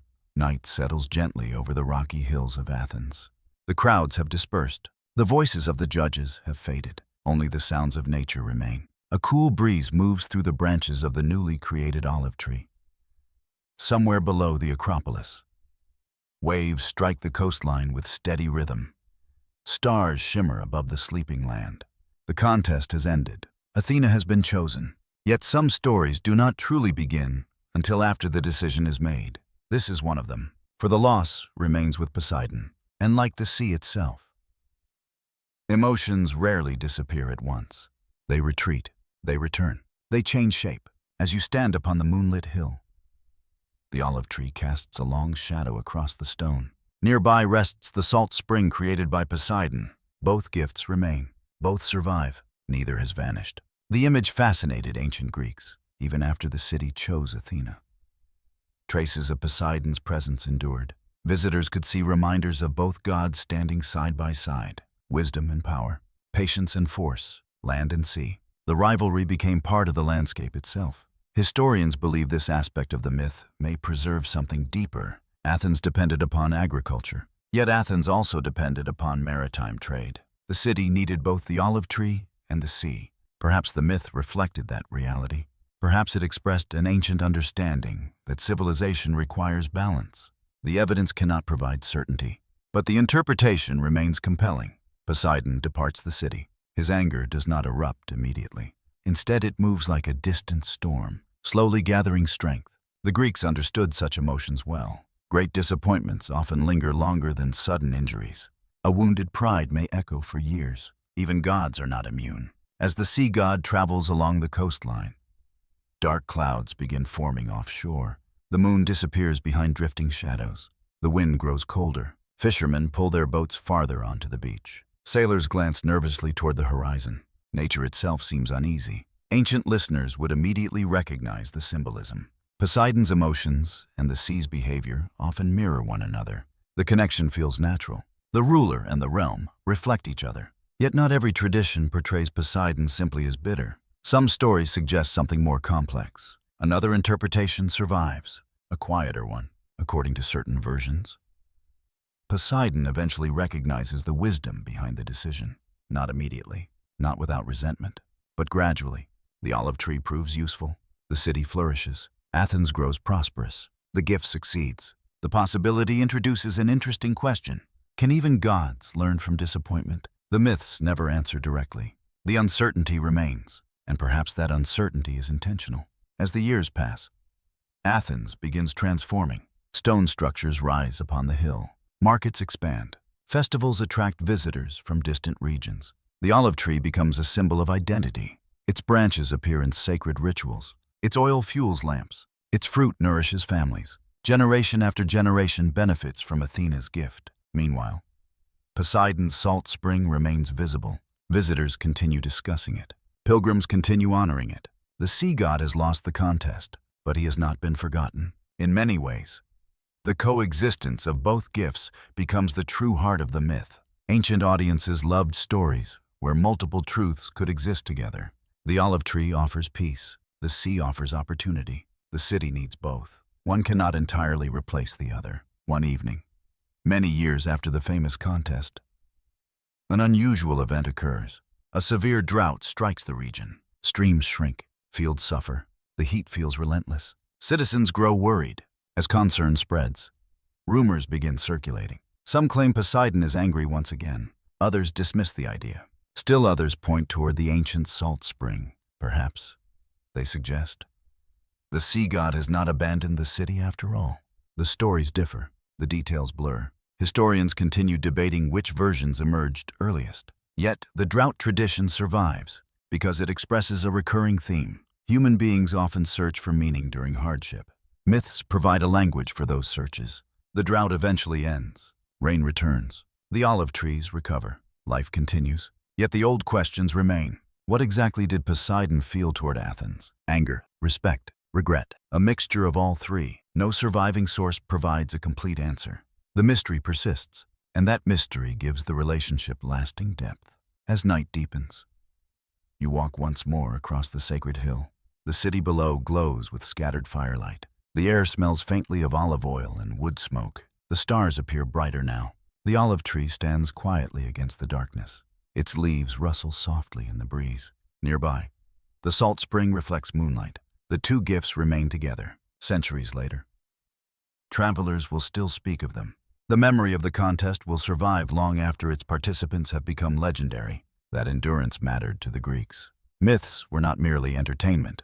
They explained landscapes. They connected people to place. They transformed ordinary locations into sacred geography. A spring became a story. A tree became a symbol. A city became part of a larger cosmic narrative. Far from Athens, Poseidon continues ruling the sea. Storms rise and fall beneath his authority. Ships cross his waters.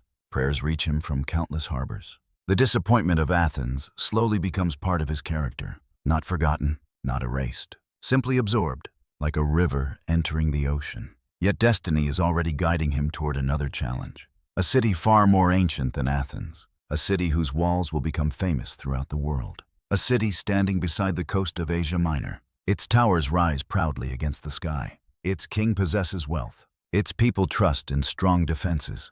And soon, that king will make a mistake. A mistake involving promises. A mistake involving gods. A mistake that will awaken Poseidon's anger once more. For beyond the Aegean Sea stands Troy. And the story of its great walls is about to begin.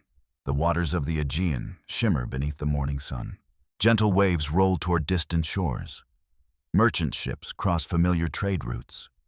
Seabirds drift above the wind, their shadows gliding silently across the sea below.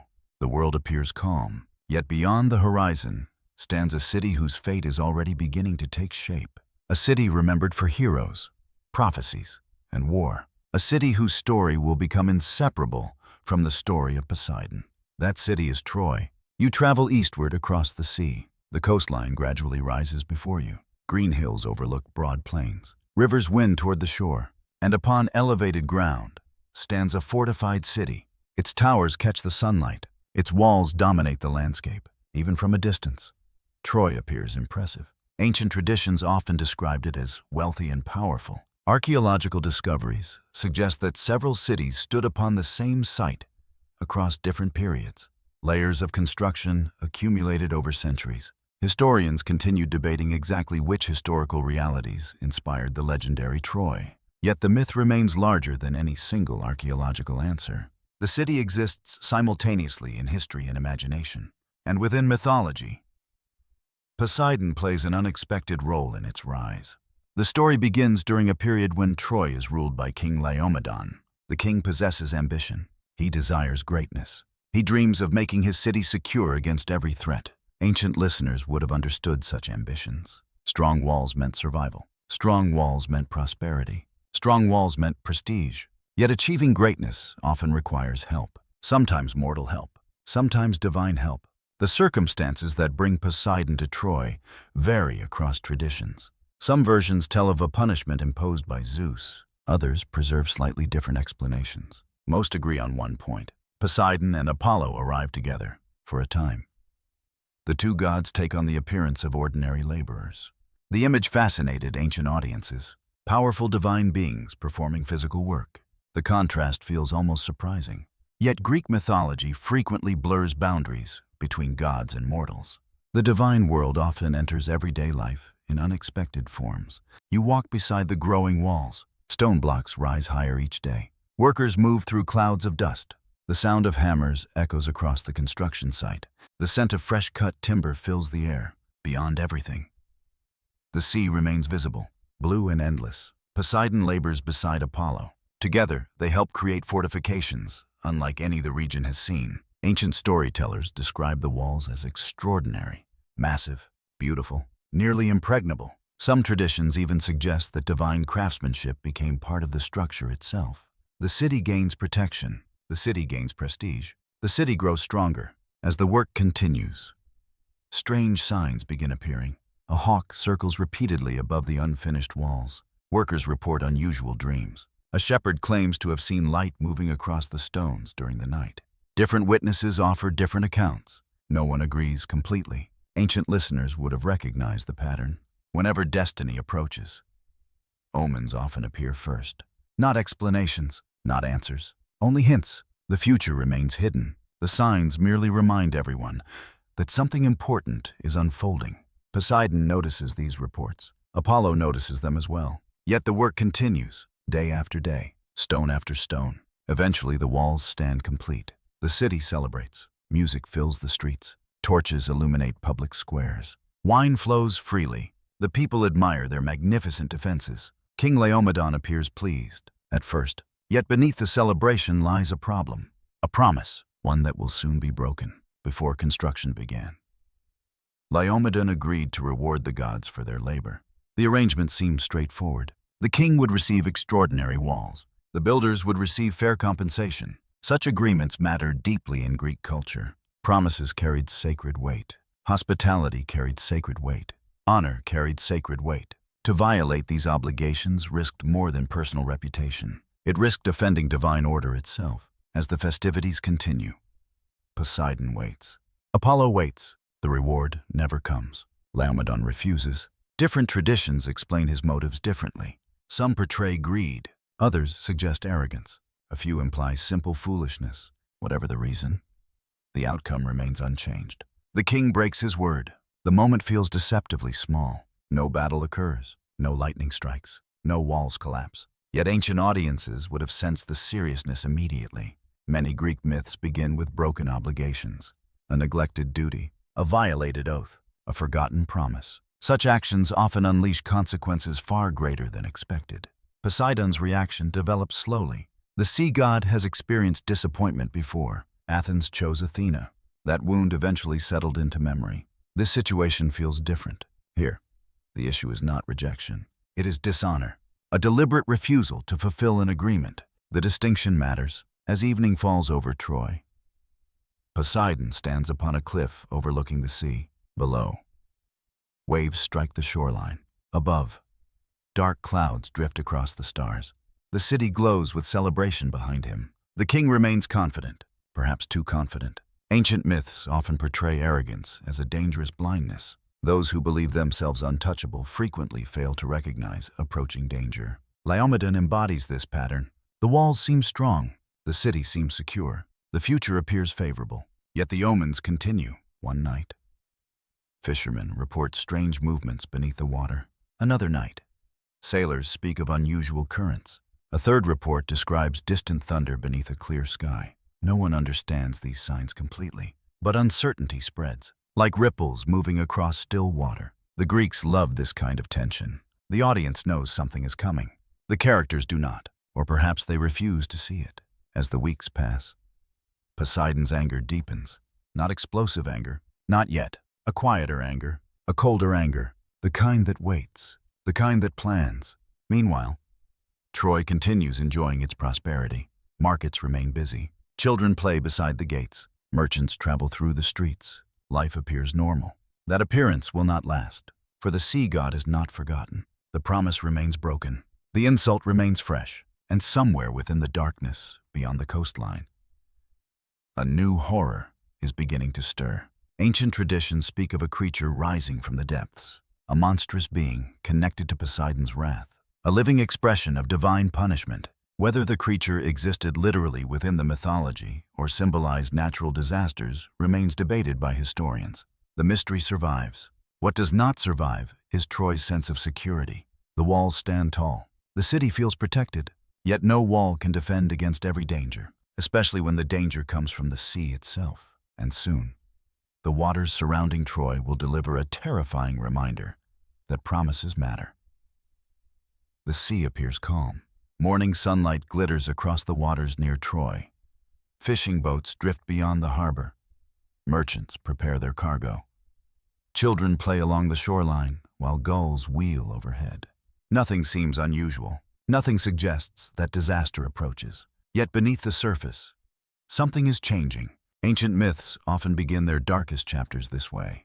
The warning signs appear first, quietly, subtly, easy to dismiss. The consequences arrive later. You stand upon the walls of Troy, the same walls Poseidon helped build.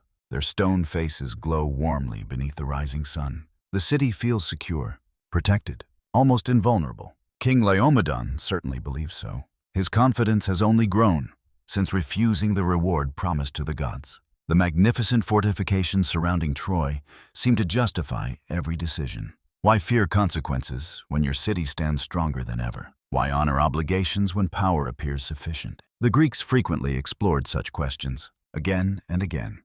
Myths warn against excessive pride, not confidence, not ambition, something more dangerous. The belief that success removes the need for humility. Laomedon walks through his city carrying exactly that belief.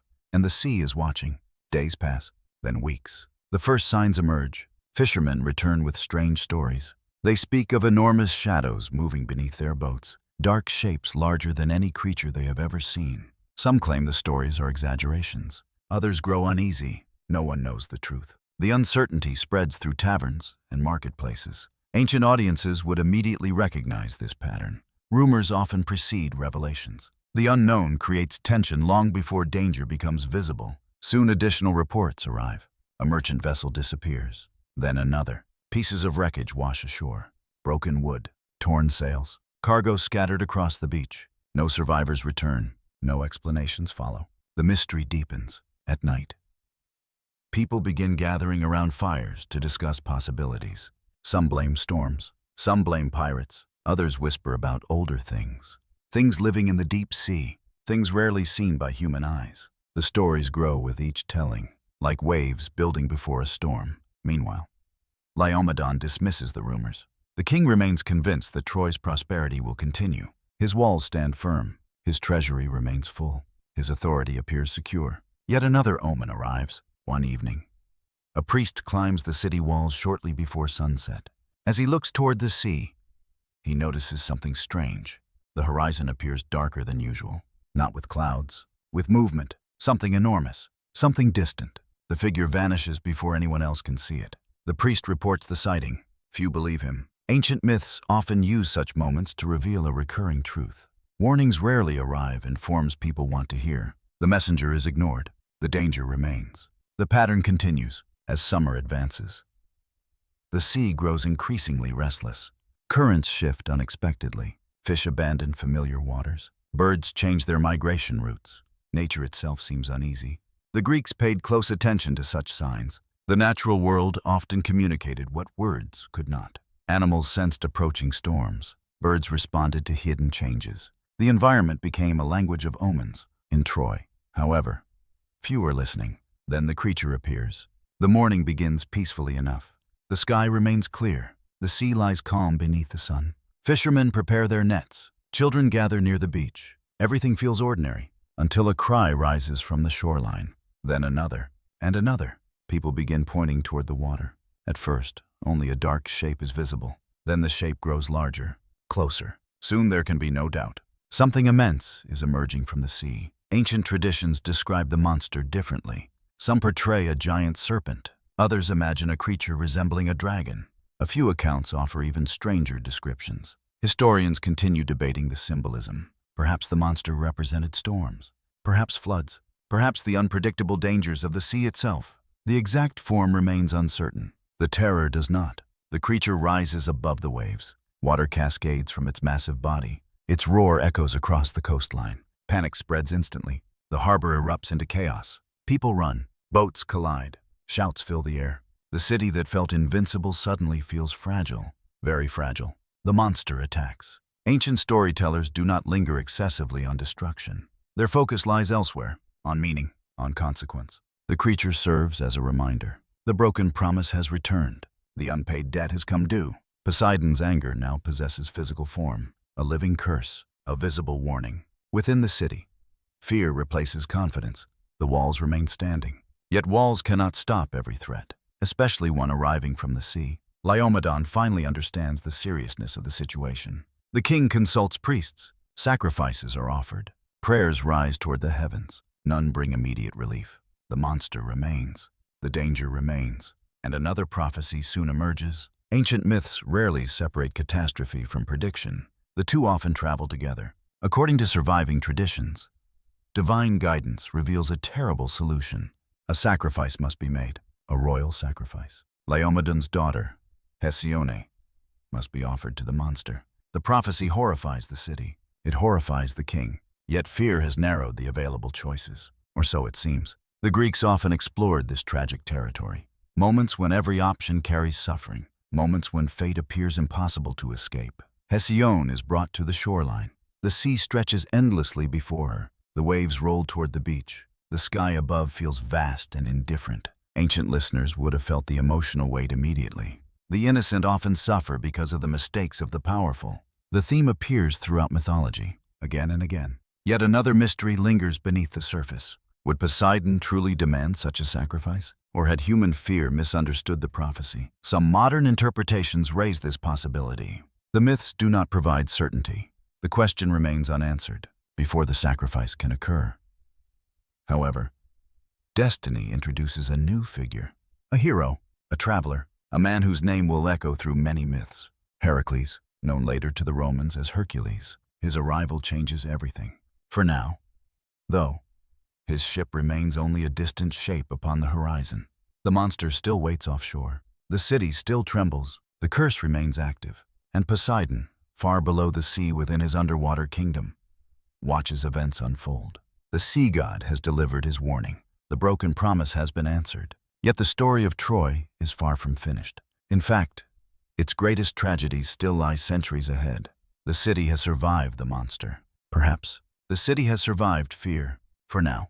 But ancient prophecies are gathering around Troy like storm clouds, and somewhere beyond the horizon, fate continues preparing a future far larger than anyone can imagine. The monster of Troy fades into memory. The waves continue their eternal motion. Storms rise and pass. Cities flourish and decline. Yet throughout all these changes, one truth remains constant in the imagination of ancient Greece. The sea is mysterious. No matter how often sailors crossed it, no matter how many harbors were mapped, vast portions of the ocean remained unknown. And where mystery exists, stories follow. You stand upon the deck of an ancient ship. The vessel rocks gently beneath a sky filled with stars.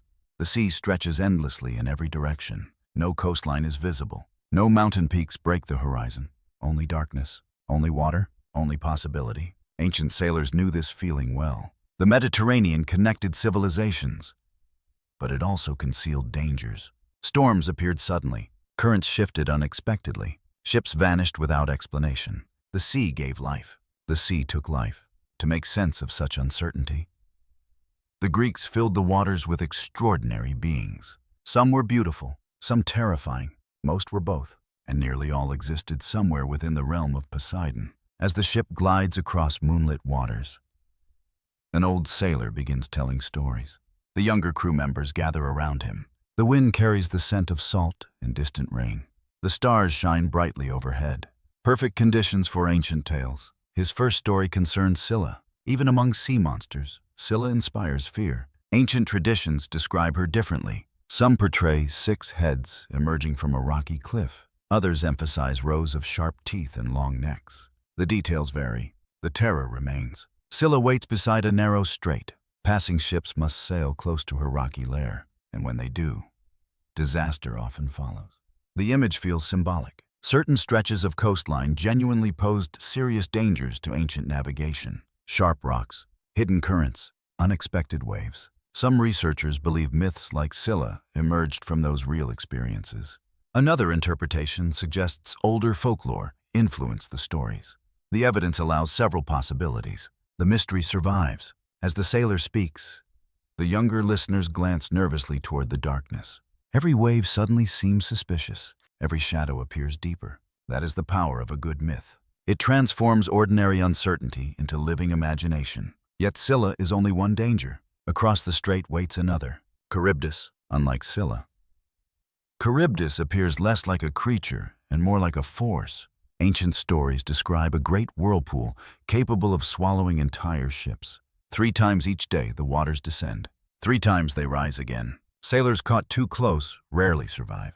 The Greeks often paired Scylla and Charybdis together, a choice between dangers. One side promises destruction. The other offers little improvement. The phrase remains familiar even today, choosing between 2 difficult options. Ancient audiences understood the lesson immediately. Life rarely presents perfect paths. Sometimes wisdom means selecting the least harmful course. The old sailor pauses. The sea remains calm around the ship. Yet no one feels entirely comfortable anymore. Stories have a way of changing perception. The darkness seems deeper now. The horizon feels farther away. The unknown grows larger. The storyteller smiles quietly, then continues. Far below the surface, he explains, dwell creatures even older than Scylla. Ancient sea serpents, enormous beings moving through the deepest waters. Different regions preserve different names, different descriptions. Some resembled dragons. Others appeared more like giant fish. The details mattered less than the idea itself. Something immense might exist beyond human sight. A possibility both frightening and fascinating. The Greeks loved this combination. Wonder and fear often traveled together, especially when discussing the sea. As the night deepens, clouds begin drifting across the stars. The ship continues forward. The sailor tells another story.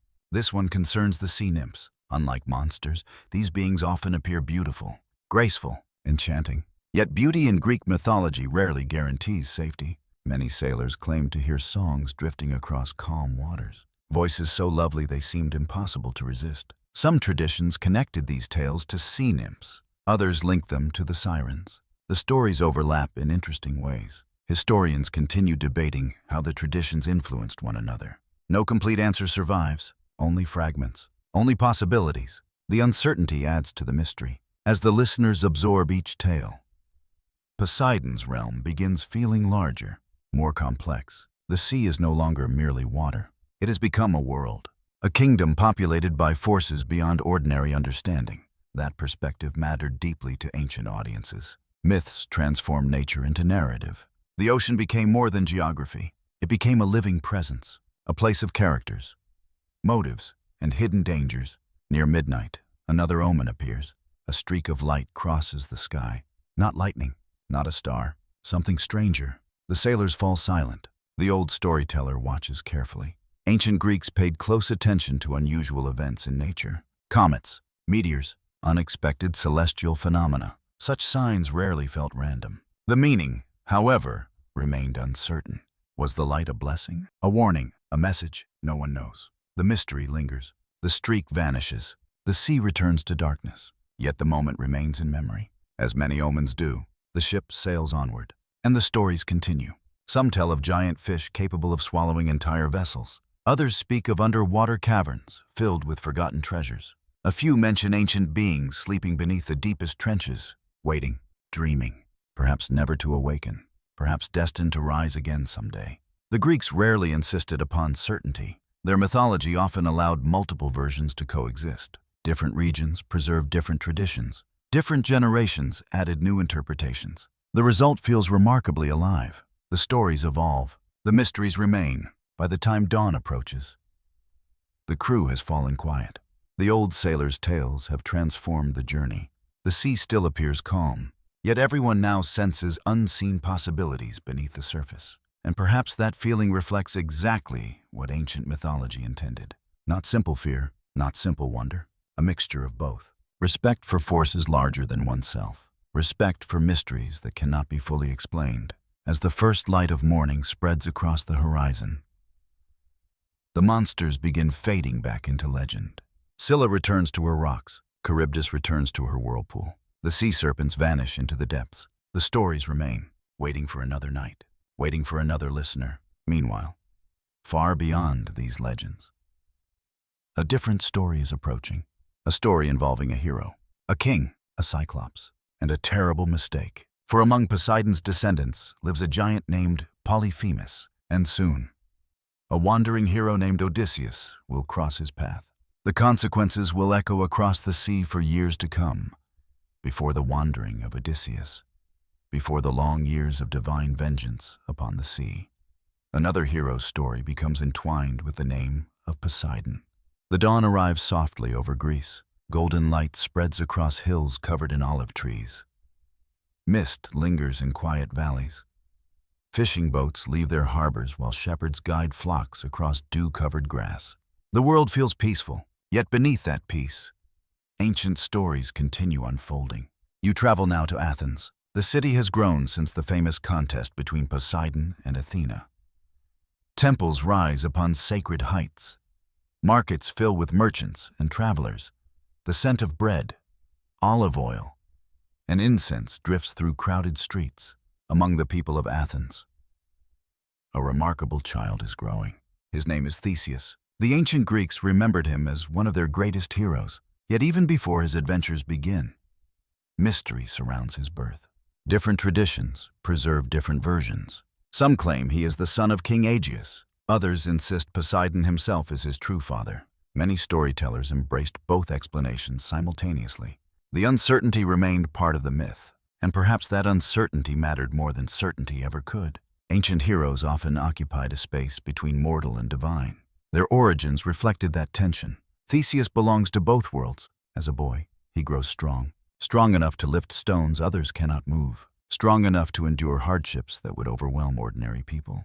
Yet strength alone does not define him. He also possesses curiosity, determination, a desire to discover who he truly is. The Greeks often celebrated this combination. Power guided by purpose, courage guided by understanding. One evening, while the sun sinks beyond the western hills, a strange dream visits the young hero.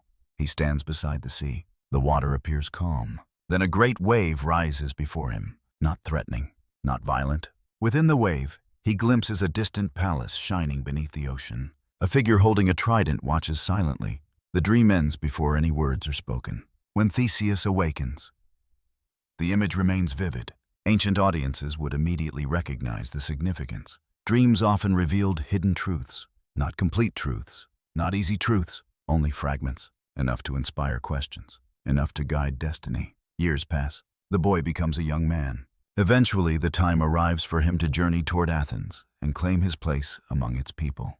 His adventures along the road become famous. Bandits are defeated.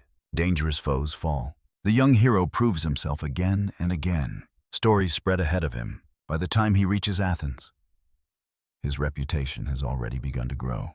Yet the connection to Poseidon remains uncertain. A possibility, a rumor, a question waiting for an answer. The answer begins arriving during one of the most celebrated episodes of Theseus' life. The journey to Crete. Ancient listeners knew the story well. Athens must send young people to the island as tribute.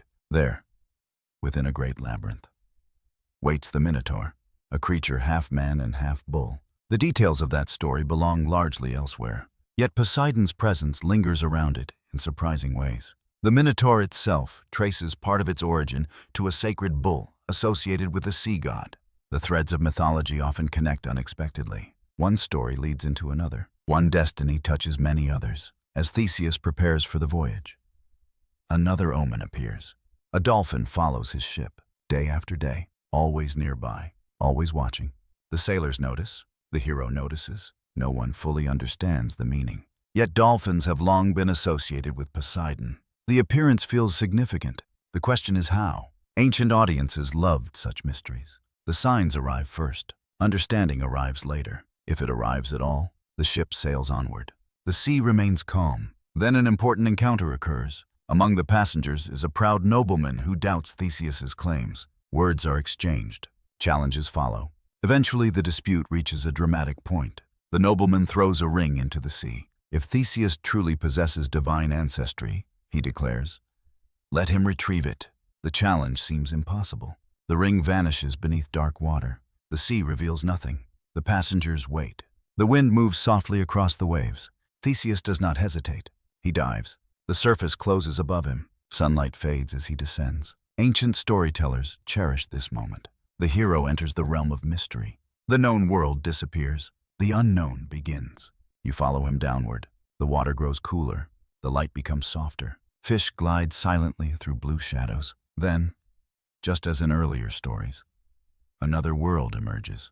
The underwater kingdom of Poseidon. The palace shines beneath the sea. Coral columns rise toward the distant surface. Currents move gently through vast halls. The vision feels dreamlike, yet completely real within the mythology. According to the ancient tale, Theseus is welcomed.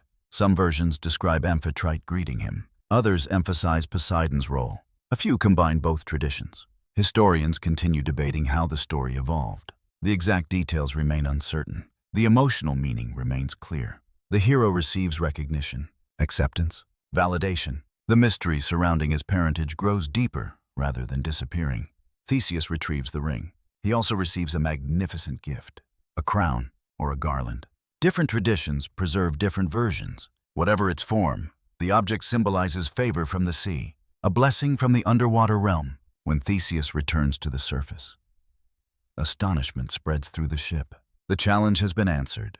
The impossible has become possible. Yet the mystery remains unresolved. Was Poseidon truly his father? Did the underwater journey occur exactly as described? Were later storytellers adding symbolic layers to an older legend? No certainty survives. The questions endure, and perhaps that endurance explains why the story lasted so long. As evening approaches, the ship continues toward Crete. The sea glows gold beneath the setting sun. Dolphins leap beside the vessel. The wind carries the scent of salt and distant land. Theseus stands quietly at the rail. The crown rests in his hands. The memory of the underwater palace remains vivid, whether dream or reality, vision or encounter. Something has changed. The sea no longer feels mysterious in the same way. It feels personal, connected, alive, far below, within his kingdom. Poseidon watches the journey continue. The sea god remains difficult to understand. Sometimes protector, sometimes punisher, sometimes both. His relationship with heroes is rarely simple, and future heroes will learn that lesson as well. For beyond the horizon, another descendant of Poseidon is growing older, a giant living upon a remote island, a Cyclops named Polyphemus. His fate is moving steadily toward collision with a wandering king. And when that meeting finally occurs, the anger of the sea god will shake the world. The sea glows beneath the light of a rising moon. Silver reflections stretch across calm waters. Gentle waves roll toward distant shores. From a distance, the ocean appears peaceful, almost serene. Yet ancient Greeks knew better. They understood how quickly calm seas could change. A clear horizon could darken within hours. A gentle breeze could become a raging storm. The same was true of Poseidon. Beneath moments of tranquility lived enormous power, and sometimes enormous anger. You stand now upon a lonely headland overlooking the sea. Below, waves strike black cliffs in slow rhythm. The scent of salt fills the cool night air. Far away, flashes of lightning illuminate distant clouds. The storm remains beyond the horizon. For now, the image feels appropriate. Throughout Greek mythology, Poseidon often embodies forces that exist beneath the surface, emotions hidden until circumstances awaken them. The sea god possesses generosity. He grants safe voyages. He protects certain heroes. He blesses cities and kingdoms. Yet he also possesses a fierce temper. When angered, his response can feel overwhelming. Ancient audiences found this complexity believable. Nature itself behaves similarly. The ocean feeds communities. The ocean also destroys them. Neither aspect cancels the other. Both belong to the same reality. As Poseidon's legends spread across Greece, stories of his wrath become increasingly common. One tale tells of sailors who neglected proper offerings before a voyage. Another speaks of rulers who ignored sacred obligations. Still another describes arrogant individuals who believe themselves beyond divine authority. The details vary. The pattern remains. Pride often invites consequences. The Greeks returned to this lesson repeatedly. not because they opposed ambition, but because they feared excess. The belief that one could act without limits, without responsibility, without respect. Poseidon frequently becomes the force correcting such mistakes. One evening, long after sunset, a merchant ship leaves harbor without performing traditional prayers. The captain laughs at warnings from older sailors. The sea appears calm. The sky remains clear. Why waste time on rituals? Ancient listeners already know the answer. The story itself functions as a warning. The voyage begins peacefully. Then small changes appear. The wind shifts unexpectedly. Clouds gather. Birds vanish from the sky. The signs arrive gradually, like many omens in Greek mythology. Not dramatic, not impossible to ignore. Simply present. The captain dismisses them. The sea does not. By midnight, the storm arrives. Waves tower above the ship. Lightning tears across the darkness. Thunder rolls endlessly across the heavens. Ancient storytellers often described such scenes with awe rather than horror. Storms reminded listeners of powers larger than themselves, powers deserving respect. Whether Poseidon literally creates every wave matters less than the symbolism. The sea becomes a teacher. Humility becomes the lesson. The storm eventually passes. The survivors return home changed. The story spreads. Another warning enters local tradition. Another reminder to respect both nature and the divine. As you walk along the moonlit coastline, additional stories emerge. Many concern earthquakes. Poseidon carried a title known throughout Greece, Earthshaker. The name appears repeatedly in ancient literature. The Greeks lived in a region where earthquakes occurred regularly. Buildings trembled, ground split unexpectedly. Entire communities experienced sudden destruction. Without modern geology, people searched for explanations. Poseidon provided one. When the earth moved, perhaps the sea god had struck the ground with his trident. Perhaps he had shifted something deep beneath the world. The explanation transformed fear into narrative. The mystery became a story, and stories help people endure uncertainty. One ancient tradition tells of a city that ignored sacred warnings. Priests reported troubling dreams. Birds behaved strangely. Springs produced unusual sounds. The omens multiplied. Few listened. Then an earthquake arrived. The city survived. But the experience left a lasting mark. Later generations remembered the event through mythology. Poseidon became part of the explanation, part of the memory, part of the lesson. As midnight deepens, you notice a fire burning near the shore. An old storyteller sits beside it. His face glows in the orange light. The sea stretches behind him, dark and endless. He speaks of another side of Poseidon's anger, not punishment, not vengeance, sorrow. The distinction matters. Ancient myths often suggest that powerful emotions rarely exist in isolation. Anger can emerge from disappointment, from betrayal, from wounded pride. The contest with Athens remains one example, the broken promise of Laomedon another. Repeatedly, Poseidon's fury follows moments where trust has been violated. The sea god becomes more understandable when viewed through that lens. Still dangerous, still unpredictable, yet not entirely irrational. The storyteller pauses. The fire crackles softly. Above, stars fill the night sky. Then he shares a curious tale, one rarely told outside certain coastal villages. According to the story, Poseidon once appeared in a dream to an aging fisherman. The fisherman expected threats, perhaps warnings. Instead, the sea god simply stood beside calm water, silent, thoughtful, almost melancholy. When the fisherman awoke, he interpreted the vision as a reminder. Even immense power carries loneliness. Even gods bear burdens. Historians cannot determine how old the story is. Perhaps it emerged late. Perhaps it preserves something ancient. The uncertainty remains. Yet the tale offers an interesting perspective. Poseidon as more than storm and earthquake. Poseidon as a complex figure shaped by victories, disappointments, and responsibilities. The Greeks often portrayed their gods this way. Not perfect, not entirely flawed, complicated. As dawn begins approaching, another omen appears. A single wave rises unexpectedly from the calm sea, not large enough to be dangerous, not small enough to ignore. It moves toward shore, breaks upon the rocks, then disappears. The old storyteller watches carefully. He says nothing. Perhaps no explanation is needed. Not every sign reveals its meaning immediately. Some simply announce that change is approaching, and change is indeed approaching, far away. Upon a remote island surrounded by sea, lives a Cyclops, a giant shepherd, a son of Poseidon.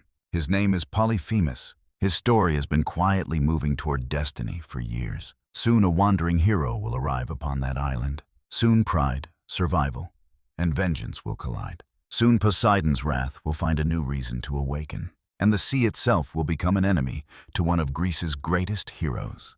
Dawn rises slowly over the wine-dark sea. The first light spreads across gentle waves. Islands emerge from the fading darkness. Seabirds glide above the water while distant shorelines glow gold beneath the morning sun. The world feels peaceful, yet some of the greatest tragedies in mythology begin on peaceful mornings. You sail now with a weary group of travelers. The long war at Troy has ended. Its walls have fallen. Its kings and heroes belong to memory. Across the Mediterranean, survivors begin returning home. Among them travels a man whose name will endure for thousands of years. Odysseus, king of Ithaca, warrior, strategist, wanderer. The Greeks admired him for qualities different from many heroes. Strength mattered, but intelligence mattered more. Odysseus survives through wit as often as through force. Yet intelligence carries its own dangers. The clever sometimes become overconfident. The wise sometimes underestimate fate. Ancient listeners understood this well. As Odysseus sails homeward, he enters waters unfamiliar even to experienced sailors. The horizon conceals strange lands. The sea remains unpredictable. Every island may contain opportunity, or danger, or both. One morning, his ships approach a rugged coastline. Steep cliffs rise above rocky beaches. Green hills stretch inland. Smoke drifts from distant pastures. The place appears inviting, peaceful, almost untouched. Odysseus decides to explore. The decision seems reasonable, yet many Greek myths turn upon seemingly ordinary choices. A door opened, a path followed, a shore visited. Destiny often hides within small decisions. The hero and several companions travel inland. The air smells of grass and wild herbs. Sheep graze upon hillsides. The landscape feels strangely quiet. No villages appear. No roads cross the countryside. No signs of organized communities emerge. Instead, the land seems ruled by something older, something wilder. Eventually, they discover a large cave. Ancient audiences would immediately recognize the symbolism. Caves frequently serve as thresholds in mythology, places where ordinary reality meets mystery, places where danger waits unseen. Odysseus enters. You follow. The cave feels enormous. Milk containers line the walls. Cheese rests upon stone shelves. Animal pens occupy one side of the chamber. The inhabitants appear absent. For the moment, some companions suggest leaving immediately. Others notice the abundance of food. Odysseus chooses to remain. He wants to meet the owner. The decision feels understandable, yet uncertainty lingers. The cave contains signs, warnings, subtle indications that something is wrong. Ancient myths often work this way. The audience sees danger before the characters fully recognize it. The tension grows. The cave grows darker as evening approaches. Outside, shadows lengthen across the hills. Then the owner returns. Polyphemus, the son of Poseidon, the Cyclops. Ancient artists and poets described him as gigantic, a shepherd of immense size, strong enough to move boulders that ordinary men could never lift. His most famous feature is a single eye positioned at the center of his forehead. The image became legendary, yet the deeper significance may lie elsewhere. Polyphemus represents isolation, a being separated from ordinary society, a creature existing beyond familiar laws and customs. The giant enters the cave, then lifts a massive stone. The entrance closes. Escape becomes impossible. The atmosphere changes instantly. What seemed curious now feels dangerous. What seemed mysterious now feels threatening. Odysseus attempts diplomacy. The Greeks valued hospitality deeply. Guests and hosts shared sacred obligations. Travelers expected protection. Hosts expected respect. These customs formed an important part of social life. Odysseus appeals to them. Polyphemus rejects them. The Cyclops neither fears the gods nor respects tradition. His response shocks the visitors, and soon the situation becomes even worse. The giant reveals his brutality. Several companions are seized. The details remain grim. Ancient storytellers do not hide the horror. Yet they also avoid dwelling upon it excessively. The focus lies upon survival, upon consequence, upon the collision between civilization and savagery. Night falls. The cave grows silent. Odysseus remains awake, thinking, planning. Ancient audiences admired this aspect of his character. Panic achieves little. Thought achieves much. The hero searches for a solution. Eventually, a plan emerges. Simple, dangerous, perhaps the only possibility. The next day, Odysseus offers wine to Polyphemus. Strong wine. The giant drinks eagerly. Ancient listeners already sense what follows. The trap is forming. The Cyclops becomes increasingly intoxicated. His caution fades. His judgment weakens. Before sleep overtakes him, he asks Odysseus a question. "What is your name?" The hero answers with clever deception. "Nobody." The response seems strange at first. Soon its purpose becomes clear. When the giant finally collapses into sleep, the moment arrives. Odysseus and his companions act. A sharpened stake is driven into the Cyclops' single eye. The scene becomes one of the most famous moments in Greek mythology. Pain, chaos, shouting, darkness. The cave erupts with confusion. Polyphemus roars for help. Other Cyclopes hear him. They gather outside. What happened? Who is hurting you? The answer comes. Nobody. The trick works. The rescuers leave. The giant remains trapped within his own confusion. Ancient audiences delighted in this twist. Strength has failed. Cleverness succeeds. Yet the story is not finished. And here lies the true tragedy. Odysseus eventually escapes. His companions escape as well. They reach their ships. The danger appears over. The sea waits nearby. Freedom lies ahead. Then pride intervenes as the ships move away. Odysseus cannot remain silent.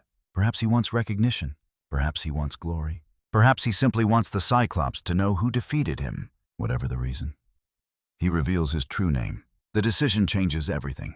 Ancient listeners understood immediately. The moment feels small. The consequences will be enormous. Polyphemus hears the name, and for the first time, he knows exactly who has harmed him. The giant lifts his face toward the heavens, toward the sea, toward his divine father. Then he prays. The prayer becomes one of the most important moments in the entire myth. Polyphemus calls upon Poseidon. He asks for vengeance, not immediate death. Something worse. Let Odysseus suffer. Let his journey home become difficult.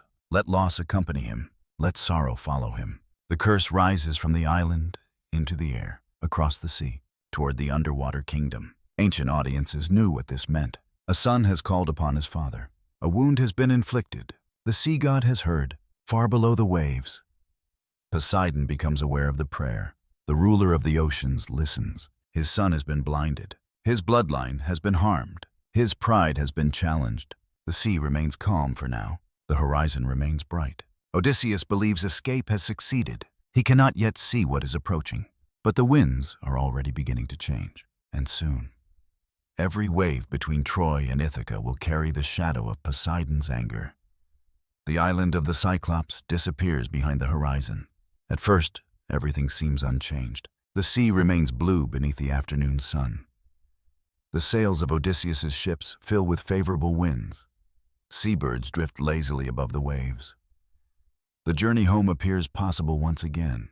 Yet appearances can be deceptive. The ancient Greeks knew this well. A calm sea may conceal a coming storm. A victory may conceal a future loss. A single choice may alter years of destiny. Odysseus has escaped Polyphemus, but he has not escaped the consequences of revealing his name. You stand beside him at the bow of the ship.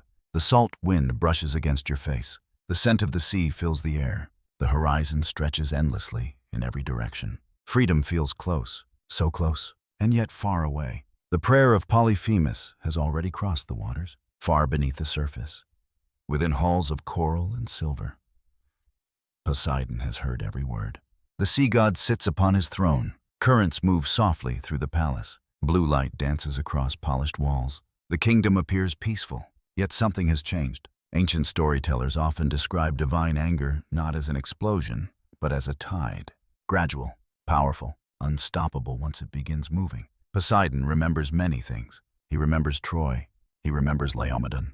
He remembers Athens. He remembers every promise broken and every insult delivered. Now another wound has been added. His son has been blinded. The injury cannot be undone. The prayer cannot be unheard. And so the sea god rises. The movement itself seems to affect the ocean. Currents shift. Winds alter direction. Far away. Sailors notice subtle changes. Nothing dramatic. Not yet. Just enough to make experienced captains uneasy. Ancient Greeks often imagined the natural world responding to divine emotions. Storms reflected anger. Calm reflected harmony. The sea became a mirror of unseen forces. As evening approaches, the first sign appears.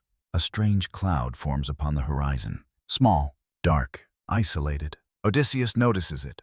His sailors notice it. No one feels particularly concerned. Storm clouds are common. The sea produces them often. Yet this one feels different. The question is why? The answer remains hidden. The cloud grows larger. The wind begins changing. The surface of the water loses its earlier calm. Small waves become larger. Larger waves become restless. The sky darkens. Ancient audiences listening beside evening fires would have recognized the pattern immediately. Poseidon is beginning to act. The sea is becoming an adversary. The first storm arrives after sunset. Lightning flashes across the darkness. Thunder rolls over the water. Rain lashes the ships. The sails strain against powerful winds. The ocean rises around them. Not in ordinary waves. In walls of moving water, the storm feels alive, intentional, focused. The Greeks frequently describe Poseidon's wrath through such imagery. Not because every storm literally originated from the god, but because storms embodied his nature. Powerful, unpredictable, impossible to negotiate with. Throughout the night, the ships struggle. The sailors pray. The masts creak. The sea roars. At dawn, the storm finally passes. The survivors look around, exhausted, relieved. Then they discover a painful truth. The fleet has been scattered. Some ships are missing. Others drift far apart. The journey home has become far more difficult. Ancient listeners understood what this meant. The punishment has begun, not with sudden destruction, with delay, with uncertainty, with the slow erosion of hope. The Greeks often viewed such suffering as more profound than immediate death. Endurance tests the spirit in ways violence cannot. Days become weeks. Weeks become months. Again and again. Odysseus moves toward home. Again and again, obstacles arise. Some challenges come from monsters. Others come from human choices. Many come from fate itself. Yet behind them all, the presence of Poseidon remains. Sometimes visible, sometimes only implied. The sea god becomes a shadow moving behind the narrative, never fully absent. One evening, while sailing beneath a sky crowded with stars, Odysseus experiences a dream. Dreams hold special importance in Greek mythology. They often reveal truths hidden from waking eyes. In the dream, he stands upon a lonely shore. The sea lies perfectly still across the water. A figure appears, tall, bearded, holding a trident. No words are spoken. None are necessary. The meaning feels clear. The sea itself opposes him. Odysseus awakens before dawn. The stars remain overhead. The dream lingers, like a warning, like an omen, like a reminder. Ancient audiences would have appreciated the ambiguity. Was the dream sent by Poseidon, by fate, by Odysseus' own fears? The myth provides no certainty, only possibility. The mystery survives as the voyage continues. The hero encounters island after island. Some offer temporary safety, others conceal fresh dangers. At times hope returns, at times despair follows. The emotional rhythm feels almost like the sea itself, rising, falling, never remaining still for long. Meanwhile, far below the waves, Poseidon's kingdom continues its existence. Amphitrite walks through coral gardens. Sea nymphs move through illuminated halls. Currents drift through ancient chambers. Life continues. Yet even here, omens appear. One evening, a school of silver fish forms a strange pattern near the palace. A circle, then a spiral, then nothing. The image vanishes. No explanation follows. Ancient traditions preserve the sign, but not its meaning. Some interpreted it as a warning, others as a prophecy. No agreement survives. The mystery remains, and so does the sea. Years pass. The punishment continues. Odysseus loses companions. He loses opportunities. He loses time. The journey home becomes legendary precisely because it refuses to end. Every horizon promises arrival. Every horizon disappoints. Poseidon's anger shapes the voyage without completely controlling it. That distinction matters. Greek mythology rarely portrays fate as simple. Many forces interact. Choices matter. Luck matters. Divine influence matters. No single explanation accounts for everything. The world remains complex as one final storm gathers across the water. Odysseus stands alone upon a damaged vessel. The sky darkens once more. Rain approaches. The wind strengthens. The hero looks toward the horizon. Somewhere beyond it lies Ithaca. Home, family, memory. The destination remains real, yet still unreachable. For now, the sea rises around him. The storm returns, and the long struggle between the wandering king and the sea god continues. But even anger cannot last forever. Even storms eventually spend themselves, and somewhere ahead, beyond years of hardship and wandering. The wrath of Poseidon will begin to fade, not disappear, not be forgotten, simply soften, like waves becoming gentler as they approach the shore.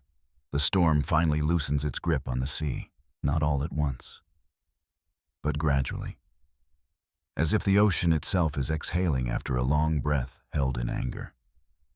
The wind weakens, the rain softens. The towering waves begin to lose their violence, settling back into long, rolling motion above. The clouds part in thin, broken layers. Light returns. You stand once more beside Odysseus on the deck of a battered ship. Its wood worn by salt and struggle. Its sails torn, but still holding shape. The sea is no longer fully hostile, but it is not entirely kind either. It remembers. That is what the ancient Greeks believed. Nature does not forget easily. Poseidon does not forget easily. The journey home continues. Odysseus has crossed impossible distances. He has survived monsters, storms, temptation, and despair. Yet each victory has come at a cost. Each escape has required sacrifice. Each mile toward Ithaca has been paid for in time, in companions, in certainty. Now only a thin line of possibility remains. The coastline ahead is unfamiliar at first, then slowly, painfully, it becomes recognizable. Rock formations begin to match memories.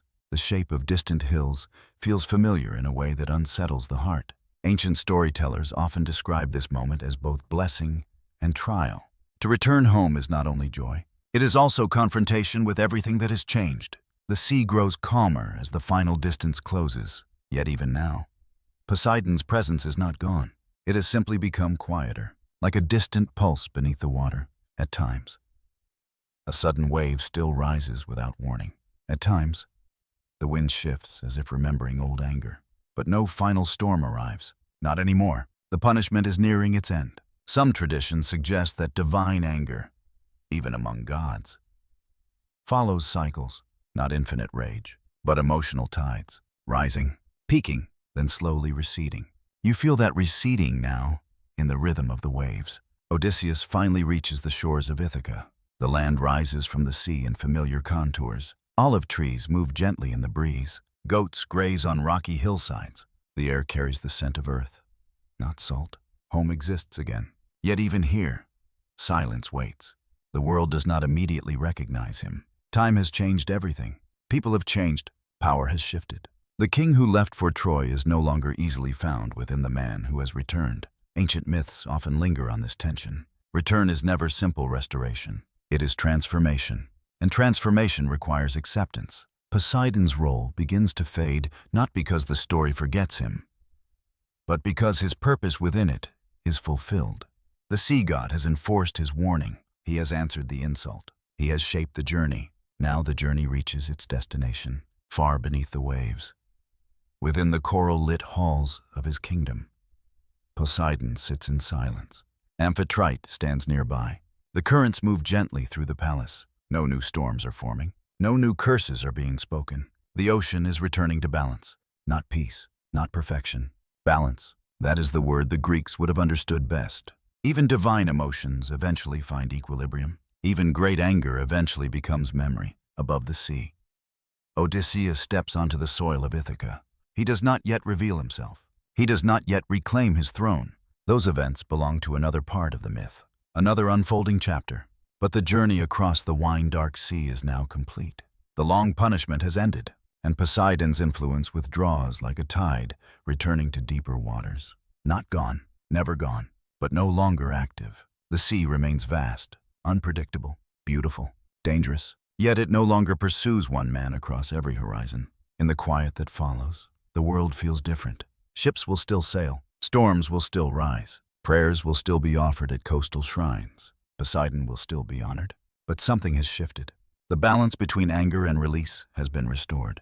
And beneath the surface of that balance lies a deeper truth the ancient Greeks understood well. No force in nature remains fixed forever. Not storms, not calm seas, not even the will of gods. Everything moves, everything changes, everything eventually returns to rhythm. As night falls once more over the Mediterranean, The sea reflects the stars in perfect stillness. Waves move gently against the shore of Ithaca. In the distance, a lone figure stands watching the horizon, perhaps remembering everything that was lost, perhaps sensing everything that has been regained. Above, the sky is vast and silent.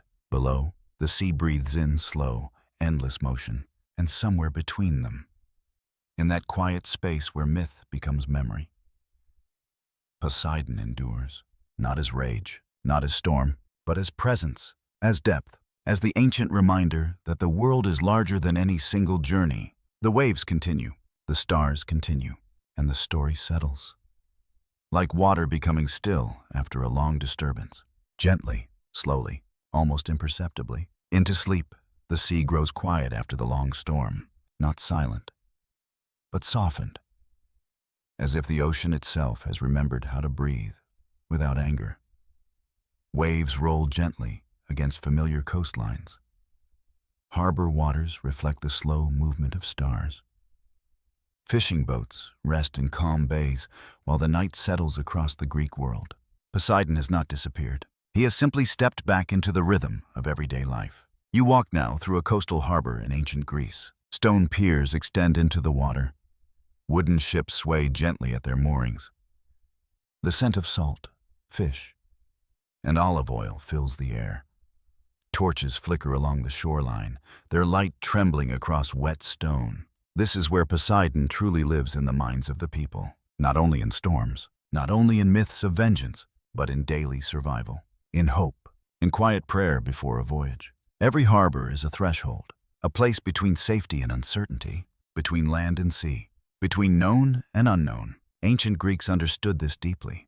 Before any ship departed, rituals were performed, libations poured into the sea, prayers whispered at the water's edge, small offerings placed upon stone altars, bread, wine, olive branches, simple things, yet filled with meaning. Poseidon was not distant in these moments. He was present, close, listening. The sea itself seemed to respond, sometimes calm, sometimes restless, never indifferent. You stand beside one such altar. It is carved into stone near the harbor entrance, worn smooth by generations of hands. Here, sailors pause before journeys that may last months or years. Some will return, some will not. No one knows which is which. That uncertainty gives the ritual its weight. A captain pours wine into the water. The liquid disappears beneath small ripples. He does not speak loudly, only a whisper, a request for safe passage, a promise of respect. The sea receives it without answer, but the sailors believe it is heard. Ancient religion often worked through this quiet exchange. Not certainty, but relationship, between humans and forces larger than themselves. Poseidon, in this sense, is not only a god of punishment or storms. He is a god of passage, of transition, of journeys that cannot be controlled once begun. Across Greece, hundreds of such harbors exist, each with its own local traditions, each with its own variations of myth. Historians continue to debate how unified Poseidon's worship truly was. Some regions emphasized his role as earthshaker, others focused on his connection to horses. Coastal communities honored him as protector of sailors. Inland regions feared him as a force behind earthquakes. The same god, different relationships, different meanings. As you move deeper into the harbor town, you notice markets preparing for evening trade. Fish are laid out on wooden tables. Salted meat hangs in shaded stalls. Children run between merchants calling out prices. Life continues, unaware of divine drama, yet shaped by it nonetheless. Every successful voyage brings goods to these markets. Every storm-lost ship leaves absence behind. Poseidon's influence is everywhere, even when unseen. Near the edge of the harbor stands a larger sanctuary, more elaborate than the simple altar at the shore. Here, stone columns rise toward the sky. Reliefs carved into marble depict waves, ships, and horses. Incense burns within small bronze bowls. The air feels heavier here, more sacred, more deliberate. Priests move slowly through the courtyard. Their robes brush against stone as they walk. One carries a bowl of seawater collected at dawn. Another tends the flame of a ritual fire. Offerings are prepared for the god, not because he demands them in anger, but because life itself depends upon balance. Ancient Greeks did not worship their gods out of fear alone. They worshipped them out of necessity, out of recognition, out of relationship with forces that shaped their existence. Inside the sanctuary, a hymn begins. Soft voices rise together. The sound is steady, measured, almost like the rhythm of waves against shore. Poseidon is invoked not as a distant ruler, but as presence within the sea itself. The hymn speaks of safe harbors, of steady winds, of protection from hidden reefs, of mercy during storms, and beneath it all lies a quiet awareness. The sea is never fully controllable, only respected. Outside, the harbor remains calm. Yet even calmness feels temporary. A fisherman watches the horizon. He has seen storms before. He knows how quickly the sea changes its mind. He offers a small prayer without ceremony. No priest, no temple, only words spoken into wind. This too is devotion. The Greeks rarely separated sacred from ordinary life. Every wave carried possibility. Every journey contained risk. Every safe return felt like blessing. As night deepens, the harbor begins to empty. Ships settle into silence. Markets close their stalls. Torches are extinguished one by one. Only the sound of water remains. Slow, steady, endless, and somewhere beyond, the visible horizon. Poseidon's domain stretches further than any human understanding. Deep trenches, hidden currents, islands not yet discovered, stories not yet told. The sea remains vast, but it is no longer only fearsome. It is also familiar. A place of return as much as departure. A place of memory as much as mystery. In this balance, the Greeks found meaning, and in Poseidon, they found a reflection of that balance. A god capable of rage, but also capable of stillness. A god of storms, but also of calm passage. As you leave the harbor and look back one final time, the water reflects the moonlight in soft, shifting patterns. Nothing speaks, nothing declares itself, and yet everything feels alive. The sea continues breathing, and somewhere beneath its surface, the stories of gods and mortals remain intertwined, waiting for the next journey, for the next storm, for the next prayer whispered into the night. The night air grows cooler as you travel along the southern coast of Attica. The land narrows here, drawing you toward a dramatic headland that rises sharply above the sea. Rocky cliffs descend into deep water. Waves crash far below, breaking into white foam that vanishes almost instantly into darkness. Above you, the sky stretches endlessly. Below you, the sea feels even larger than before. This place is Cape Sounion to the ancient Greeks. It was not simply a geographical point. It was a threshold, a place where land ends and something far greater begins. You stand now beside the ruins of a sanctuary dedicated to Poseidon. Even in its worn and incomplete state, it still feels powerful. Stone columns rise against the night sky. Some are broken, some still stand tall, as if resisting time itself.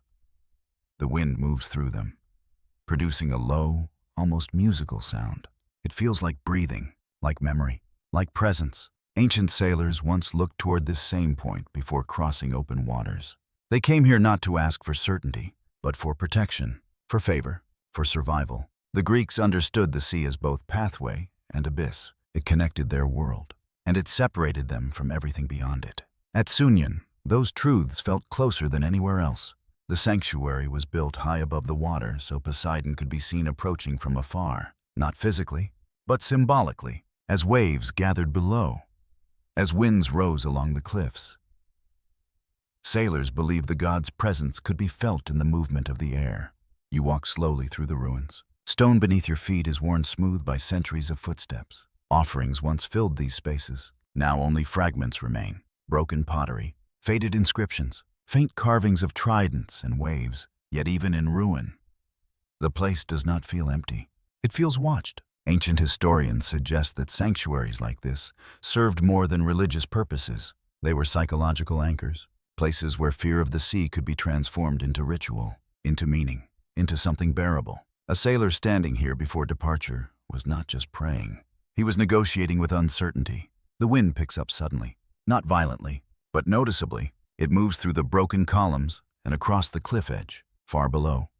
Waves strike the rocks with steady force. The sound rises upward like distant thunder. You close your eyes for a moment and imagine what it must have been like for an ancient traveler. A man or woman preparing to leave familiar land behind. No guarantee of return, no map of safe passage. Only memory, tradition, and prayer. Poseidon was not only worshipped here, he was acknowledged as presence, as possibility, as risk. as promise. One of the most famous traditions associated with Sounion involves ships returning from long voyages. Sailors, seeing the cape from a distance, would feel relief.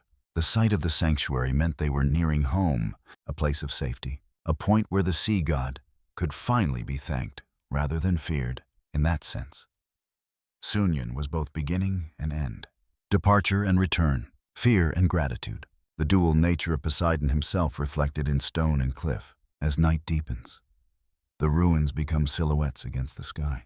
Stars emerge one by one above the dark horizon. The sea below reflects them imperfectly, as if remembering the heavens in shifting fragments. You notice something subtle, a rhythm. The waves striking below match the cadence of wind above. Everything feels connected. Land, sea, sky. Ancient Greeks did not separate these elements as strictly as modern thinking often does. They saw relationships where we might see divisions. Poseidon belonged to that network of relationships, not isolated, but embedded within the world's motion. A fisherman appears along the lower path leading up to the sanctuary. He carries nets over his shoulder. He pauses briefly, looking out toward the dark water. Then he speaks quietly, not to anyone in particular, but into the night itself. A short prayer, a habit more than a ritual. The words are simple. May the sea remain kind. May the winds remain steady. May the return be certain. He continues walking. The sea gives no answer. It rarely does, and yet, life continues. That is the paradox ancient mythology often returns to. Uncertainty does not prevent existence. It shapes it. Above, at the highest point of the cape, the temple of Poseidon stands against the sky. Even partially ruined, it dominates the landscape. From here, nothing blocks the view. Only sea, only horizon, only distance. It is easy to understand why this place was chosen. Here, Poseidon does not feel distant. He feels inevitable, as if the sea itself is his voice. The wind strengthens slightly again. Not storm, not calm. Something in between, a shifting boundary. You think of all the stories that have passed through this journey. Poseidon is force of nature. Poseidon is father of horses. Poseidon is rival. Poseidon is husband. Poseidon is punisher. Poseidon is protector. None of these are complete on their own. Together, they form something larger. A god who reflects the unpredictability of the world itself. The Greeks did not attempt to simplify him. They allowed contradiction to remain. Because the sea itself is contradictory. It feeds, it destroys, it connects, it separates. At Sounion, all of this feels close enough to touch. As midnight approaches, the wind slowly begins to settle. The waves continue their steady rhythm far below. The sky clears completely, revealing countless stars. You realize something quietly. The journey through Poseidon's world has never truly left the sea. Even when moving through myths of kings, heroes, monsters, and cities, the ocean has always been present, as boundary, as path, as memory, as warning, and now as silence. The temple remains above you, the sea remains below, and between them lies a stillness that feels almost timeless. Ancient travelers may have stood here feeling the same thing. A sense that the world is larger than human plans, and yet still, somehow, understandable through story. The wind fades into calm. The final waves break softly against the cliffs, and the edge of the world becomes quiet. The sea grows quieter beneath the stars. But quiet does not mean stillness, even in its calmest moments. The ocean continues to move, to breathe, to shift in ways that cannot be fully seen from the surface. And beneath land as well, something similar exists. A hidden movement, a deep tremor, a reminder that the world itself is never entirely at rest. You now travel inland, away from the coast of Sounion. The sound of waves slowly fades behind you. Olive groves replace cliffs. Rocky hills replace open horizon. The air becomes drier, warmer, filled with the scent of dust and wild herbs. Yet even here, far from the shoreline, Poseidon remains present, not as sea, but as earth. The Greeks called him many names, but one of the most powerful was Earthshaker, a title that reveals something essential about how they understood the world. For them, land and sea were not truly separate domains. They were connected layers of a living whole. And when the earth moved without warning, when cities trembled and mountains groaned, it was often imagined as the hand of Poseidon reaching inward. You stand now in an ancient valley surrounded by stone hills. The ground beneath your feet feels solid, trustworthy, stable. Yet ancient people knew better than to trust too deeply in stability, because stability, too, can change without warning. A distant rumble echoes through the earth. At first, it seems like nothing.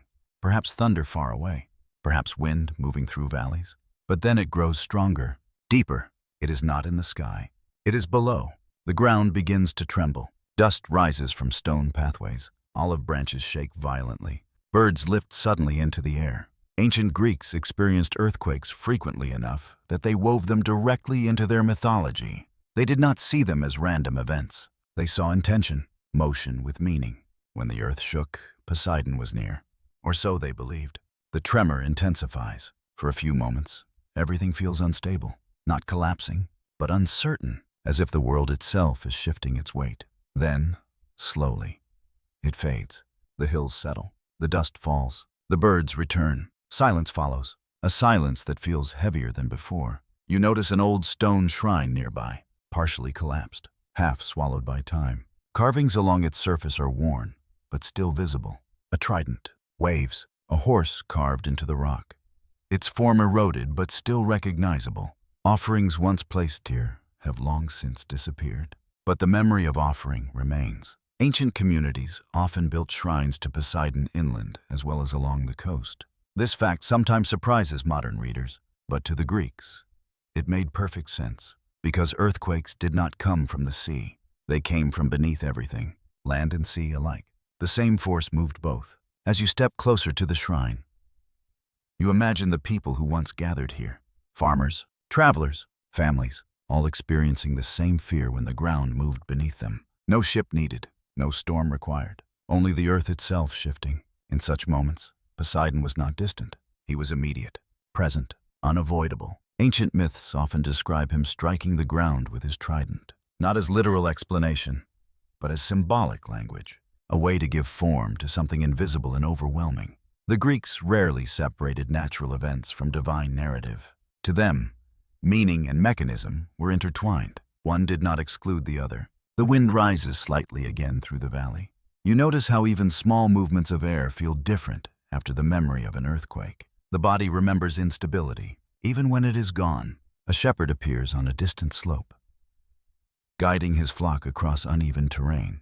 He pauses for a moment, looking not at the sky, but at the ground beneath his feet, as if listening, as if waiting. Then he continues walking. Life resumes, as it always does. But now you understand something deeper about Poseidon's role in Greek imagination. He is not only Lord of Waters, he is Lord of movement itself. Water moves, earth moves, horses move, storms move, even cities move through time toward change. Poseidon becomes the expression of all that refuses permanence. Ancient storytellers occasionally preserved another layer to this idea. Some traditions suggested that earthquakes were not only acts of anger, but also acts of renewal. The breaking of old structures, the opening of new paths, destruction and creation intertwined, not punishment alone, transformation. As twilight approaches, you sit upon a low stone overlooking the valley. The air is still now. The earlier tremor feels distant, almost like memory rather than reality. Yet the awareness remains, that beneath everything stable lies motion. The stars begin to appear again above the hills. Soft light spreads across the landscape. In this quiet moment, Poseidon feels less like a figure of myth and more like a principle of existence. The idea that nothing is fixed, that everything shifts, even stone, even earth, even the foundations upon which human life is built. And perhaps that is why his presence endured so strongly in Greek thought, because it reflected experience. People knew instability. They lived with it. They learned to interpret it, not only as fear, but as meaning. The valley becomes silent once more. The shepherd has disappeared over the ridge. Only wind remains. And beneath that wind, the imagined memory of movement still lingers. Somewhere far away, the sea continues its endless rhythm. Somewhere deeper still, the ocean floor shifts slowly through unseen forces. And between them, Poseidon exists, not confined, not limited, but present wherever the world refuses to remain still. As night fully settles, you realize that the Earthshaker is not a distant god of myth. He is a reflection of a world in constant motion, a reminder that stability is always temporary, and that even the quietest ground beneath your feet is part of something far larger, something ancient, something alive, something that never truly stops moving. The night deepens over land and sea alike. Stars gather in dense clusters above the horizon. The air is still. Even the wind seems reluctant to move, as if listening for something beneath the silence. This is the kind of stillness in which new myths are born. You travel now beyond familiar Greece, beyond the coastlines of known islands, into a story that has endured not because it can be confirmed, but because it refuses to fade. A story of a lost world. Atlantis. Ancient tradition connects this mysterious place to Poseidon, not merely as ruler of the sea, but as father. The idea feels almost dreamlike at first. A city not upon Greece, but beyond it. Beyond known maps, beyond memory. A civilization said to have been shaped by the sea god himself. Different ancient sources preserve different versions of the tale. The most famous account describes a great island kingdom situated far across the ocean. A place of immense wealth and advanced design. A place where canals, temples, and concentric rings of land and water formed a city unlike any other. The details vary across traditions. Some emphasize engineering, others emphasize moral decline. Historians continue to debate whether the story reflects distant memory, philosophical allegory, or purely mythological imagination. No single explanation fully resolves it. The mystery remains, and perhaps that is why Atlantis endures. You stand now at the edge of a vast imagined sea, not the familiar Mediterranean, but something larger, older, more uncertain. In this vision, Poseidon is not distant. He is intimately involved. Ancient traditions describe him as the father of the island's first rulers, mortals or semi-divine beings, depending on the version, born from a union between god and human lineage. The sons of Poseidon. They are said to have governed the island in its earliest, most balanced age, a time when the sea god's influence brought order rather than chaos, harmony rather than destruction. The imagery is powerful, a divine inheritance shaping civilization itself. Yet even within these early descriptions, subtle warnings appear. Ancient storytellers rarely present perfection without fragility. According to some accounts, Poseidon's descendants ruled wisely at first. They honored their divine heritage. They respected boundaries between mortal ambition and divine order. But over generations, something shifted. Power accumulated. Generosity faded. Balance weakened. Historians who study the myth suggest that this narrative may reflect a broader Greek concern that civilizations, like individuals, can drift from harmony into excess. The story of Atlantis becomes not just a lost city, but a moral landscape. A reflection of what happens when order gives way to pride. As you walk through this imagined city, it rises before you in shimmering detail. Massive stone walls encircle rings of water. Bridges connect terraces. Temples gleam under golden light. Ships move through canals that reflect the sky itself. Everything feels vast, structured, almost perfect. And yet, beneath that perfection, something unsettles the imagination. Because perfection in myth is never stable. It always carries its opposite. Poseidon, in some traditions, becomes both creator and witness of this civilization's rise. He shapes the land. He blesses the first rulers. He establishes order within the island. But divine gifts, in Greek mythology, are never unconditional. They require balance, respect, awareness. As generations pass, the descendants of Poseidon begin to forget this. The myth shifts tone here, subtle at first, then darker. The rulers become more focused on expansion than harmony, more focused on wealth than wisdom, more focused on dominance than balance. Ancient listeners would recognize this pattern immediately. It appears again and again in Greek storytelling. The gradual corruption of power, not sudden collapse, but slow deviation, like a ship drifting off course over long distance. One tradition describes how Zeus and the other gods observe this change. Another suggests that Poseidon himself notices first. The sea god watches his own lineage transform, and something within the story begins to tighten. A quiet tension, not yet punishment, but awareness. Then comes the moment of rupture. Different versions describe different causes. Some say natural disaster. Others describe divine judgment. Some interpret the event philosophically rather than literally. A civilization reaching imbalance eventually collapses inward.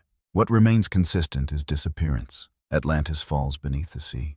The imagery is unmistakably connected to Poseidon's domain, a land returning to water, a civilization dissolving into the realm of its divine father. Yet even here, certainty is absent. Archaeology has never confirmed the existence of such a place. Many scholars view the story as allegory. Others suggest distant cultural memory. Others still leave the question open. And so Atlantis remains suspended between history and imagination. You stand now at the shoreline of this idea. Waves move gently across sand. Each wave erases its own trace almost immediately. Creation and disappearance in the same motion. The sea becomes both archive and eraser. Poseidon's connection to Atlantis therefore feels less like a historical claim and more like symbolic truth. He governs what rises and what returns, what is built and what is lost, what endures and what dissolves, far beneath the imagined ocean. The ruins of Atlantis are said to rest in silence, not visible, not accessible, but remembered, or perhaps reimagined. The Greeks understood something important about stories like this. Their purpose was not only explanation, but reflection. Atlantis becomes a mirror, showing the fragility of greatness, the instability of power, the inevitability of change. As night continues, the sea before you appears calm. No sign of lost cities, no trace of submerged temples, only water under starlight. Yet the imagination does not fully release the image, because myths rarely disappear completely. They linger, like echoes beneath waves. Poseidon remains at the center of that echo, not as destroyer, not as savior, but as presence within transition, the god of boundaries, between stability and collapse, between land and sea, between memory and forgetting. And as you watch the waves settle once more into quiet rhythm, Atlantis becomes less a place you might find, and more a question the sea continues to ask. What remains when everything else has changed? The sea settles into a quieter rhythm after the tale of Atlantis. Yet myths do not truly rest. They continue shifting beneath the surface of memory, carried forward by storytellers, priests, and wandering poets who reshape them with every telling. And so the story moves again, this time, not toward lost civilizations, but toward something more intimate, more human. Lineage. You travel now back to the world of mortal kings. Palaces rise along coastlines and river valleys. Bronze weapons hang upon stone walls. The scent of olive oil and wood smoke drifts through courtyards where rulers gather with advisors beneath torchlight. These are not gods, but they often wish to stand close to them. Among all divine lineages in Greek mythology, none is more frequently claimed by mortals than that of Poseidon. To say one is descended from Zeus carries weight. To claim descent from Poseidon carries something different, something more immediate, more physical. Because the sea god does not feel distant in myth. He feels near, present, alive in storms, in waves, in earthquakes, in the rhythm of coastal life itself. Ancient kings understood this symbolic power deeply. To be a child of Poseidon was to claim authority over forces no wall could contain, no army could fully resist, no border could define. You stand within a royal hall beside the sea. Stone columns rise into shadowed heights. Oil lamps flicker along frescoed walls. Maps and offerings rest upon wooden tables. Outside, waves crash against the cliffs below. A king sits in quiet reflection. Behind him hangs a carved image of a trident, not as decoration alone, but as declaration. Many rulers across the Greek world trace their ancestry, real or symbolic, back to Poseidon. Some claim direct descent. Others link themselves through legendary heroes. Others still adopted the connection as political language. The truth of the bloodline mattered less than its meaning. To say Poseidon is my ancestor was to say something about power, about legitimacy, about closeness to the forces that shape the world. Ancient historians continue to debate how seriously such claims were taken in every case. Some may reflect genuine belief. Others may reflect political invention. Most likely, it was a mixture of both. Myth and authority were never fully separate in the ancient world. In one famous tradition, a king claims Poseidon as his father through a miraculous birth story, a god visiting a mortal woman, a child born between worlds. Such narratives appear repeatedly across Greek mythology, not because they were understood literally by all audiences, but because they expressed a deeper idea, that greatness often requires contact with the divine, or at least with the idea of the divine. As you move through these royal halls, you notice how often water appears in their symbolism. Fountains in courtyards, pools reflecting marble columns, sea motifs carved into furniture and walls. Even inland kingdoms often borrowed imagery of Poseidon's domain, because water represented power that could not be fully controlled, and kings wished to be associated with that kind of power. Yet the myths also carry warnings within them. Not all descendants of Poseidon bring stability. Some bring turmoil, some bring destruction, some bring stories that end in tragedy. The sea god's lineage is never simple. It is vast, unpredictable, like the ocean itself. One tale speaks of a king who angered Poseidon through arrogance. He builds his authority without respect for divine order. He ignores omens. He dismisses warnings. At first, nothing happens. His reign appears successful, prosperous, stable. Then gradually, patterns begin to shift. Storms increase along his coast. Fishing yields decline. Earth tremors disturb the land. Ancient listeners would immediately recognize the structure. The god is present, even when not visible. The consequences arrive slowly, like tides changing direction. Another story describes a hero born of Poseidon's bloodline, who uses his strength for protection rather than domination. He travels across dangerous lands. He defends travelers. He challenges injustice. In this version, descent from the sea god becomes a source of responsibility rather than entitlement. Strength must be guided. Power must be balanced. Greek mythology rarely gives single interpretations. It allows both possibilities to exist: destruction and protection, punishment and blessing, ambition and caution, the same divine ancestry producing different outcomes, depending on character. As night falls over the coastal kingdom, the king from earlier remains in contemplation. He looks toward the sea. The waves are visible even from within the hall. They move endlessly, without pause, without certainty. He wonders what it truly means to be connected to Poseidon. Is it authority, or is it burden? Is it privilege, or responsibility? Ancient myths rarely answer directly. Instead, they allow the question to remain open. Outside, a storm begins forming far offshore. Not violent yet, but visible. Dark clouds gathering slowly along the horizon. The king watches. He does not yet know whether it is coincidence or omen. The ambiguity is the point, because in Greek mythology, meaning is often shaped by perception. What one person sees as weather, another sees as warning. What one sees as disaster, another sees as transformation. Poseidon's influence exists in that space between interpretations, between certainty and doubt, between nature and narrative. As wind moves through the coastal cliffs, the king finally turns away from the sea, but the image remains with you. The idea that lineage in mythology is never just about ancestry. It is about relationship between mortals and the forces that shape their world. And Poseidon, more than many gods, represents forces that cannot be ignored. As the storm continues forming in the distance, the sea darkens slightly beneath the night sky. Not yet dangerous, not yet calm, something in between, a reminder that inheritance in myth is never static. It moves, it shifts, it returns. Like the ocean itself, the storm over the horizon does not arrive all at once. It gathers slowly, like memory returning after a long sleep. Clouds thicken across the distant sea. Winds shift in uncertain patterns. The shoreline grows quieter, as if even the birds sense a change approaching. Yet beneath this calm unease, something larger is happening. The world of heroes is aging. You walk now through a landscape shaped by stories that once felt new. Great battles have been fought. Monsters have been faced. Kings have risen and fallen. Divine encounters have marked the edges of human life. But nothing remains at its peak forever. Even mythic ages begin to fade. The Greeks often imagined time not as a straight line, but as a series of overlapping eras, each one shaped by its own kind of greatness. The age of Titans, the age of Olympians, the age of heroes, and now, quietly, the age of heroes begins to decline.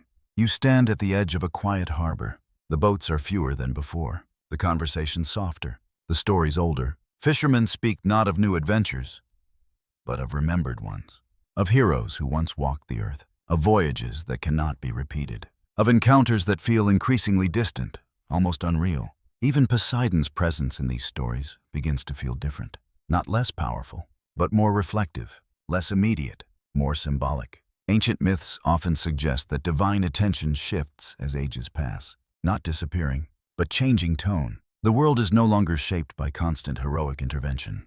It is shaped by memory of what once was. Prophecies still exist, but they feel heavier now.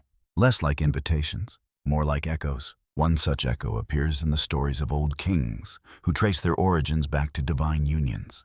Their legitimacy once felt undeniable, but now, generations later, those claims feel more distant, less certain, more interpretive. Historians continue debating how these myths evolved alongside political change. Some suggest that divine ancestry stories became less literal over time. Others believe they always functioned primarily as symbolic language. The truth likely lies somewhere between. As you move inland, away from the coast, the world feels different. Villages replace royal halls. Simple shrines replace grand temples. The stories told in these places are quieter, less about conquest, more about survival, less about glory, more about meaning. Yet even here, Poseidon remains present, not as central figure, but as background force. Earthquakes still happen, storms still arrive, rivers still change course. The world still moves beneath human stability, and so the sea god endures. Even as the heroic age recedes, one evening, an old storyteller sits beside a small fire in a rural settlement. The flames flicker against his weathered face. Children gather quietly around him. He begins to speak of heroes from earlier times, not as living figures, but as distant memories. He tells of journeys that took years, of monsters faced in lonely lands, of gods who walked among mortals. But his tone is different now, softer, more reflective, as if he understands that such times belong to another layer of the world, not gone, but no longer present. When he speaks of Poseidon, it is not with fear alone, or reverence alone, but with understanding. The sea god becomes something larger than punishment or blessing. He becomes rhythm, change, continuity beneath change. The children listen quietly. Outside, the wind moves through the trees. Somewhere far away, thunder rolls across distant water, not close enough to cause alarm, but close enough to be noticed. The storyteller pauses, then continues. He speaks of how even heroes cannot remain forever at the center of the world. How time shifts attention, how stories evolve, how memory reshapes reality. Ancient listeners would have recognized this truth in their own lives. Generations come and go. Stories persist, but their meanings transform. As night deepens, the fire grows smaller. Shadows stretch across the ground. The children begin to feel the weight of sleep. The storyteller's voice slows. He speaks now of balance, of how every age contains its own form of greatness, and how no single form lasts forever. The sea outside remains calm, but it is not still. It never is. Even in silence, movement continues beneath the surface. Even in quiet, change persists. Poseidon, in this stage of myth, feels less like a character in stories of heroes, and more like the backdrop against which all eras unfold. Storms that once defined entire narratives now feel like reminders of something older, something deeper, something that does not end when stories end. The fire finally fades into glowing embers. The storyteller falls silent. The children are asleep, outside. The world continues its slow transformation into night. And somewhere beyond memory, beyond myth, beyond even the age of heroes itself, the sea continues to move, not toward conclusion, but toward continuity, always continuing, always returning, always becoming. The age of heroes does not end with a single moment.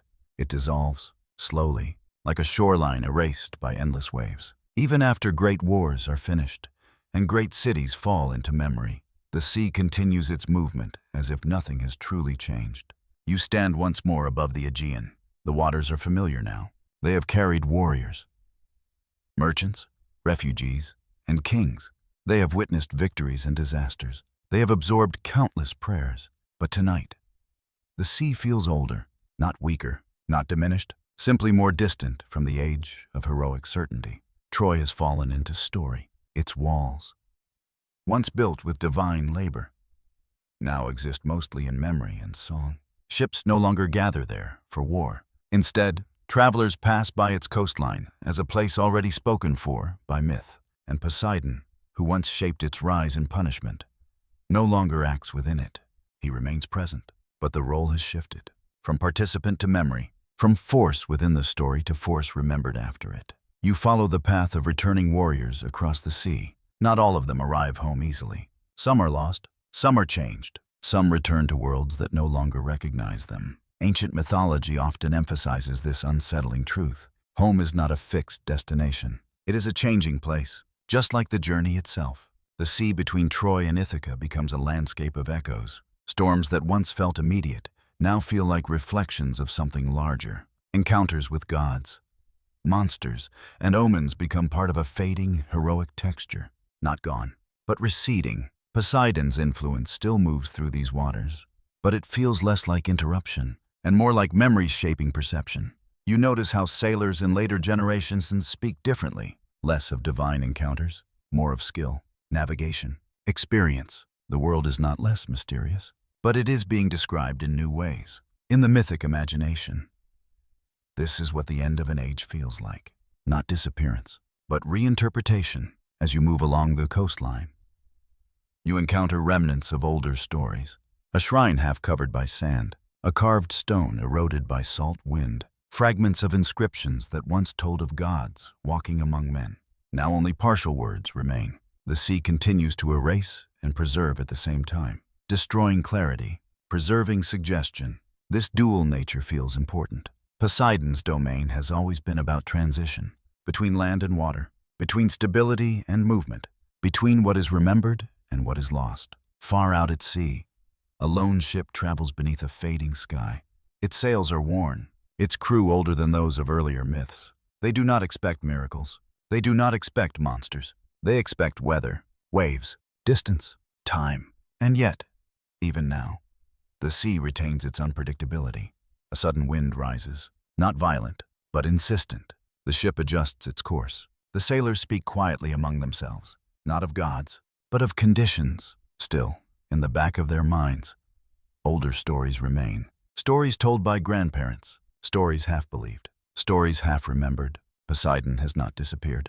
He has simply become less direct in human perception, more embedded in natural explanation, less visible as character, more present as environment. The ship continues forward. The wind steadies. The horizon clears again, and the journey resumes as if nothing unusual had occurred. This is how myth transforms over time, not through sudden loss, but through gradual reinterpretation. As night returns, you find yourself thinking of Troy once more, not as a living city, but as a memory layered beneath history. Its destruction no longer feels immediate.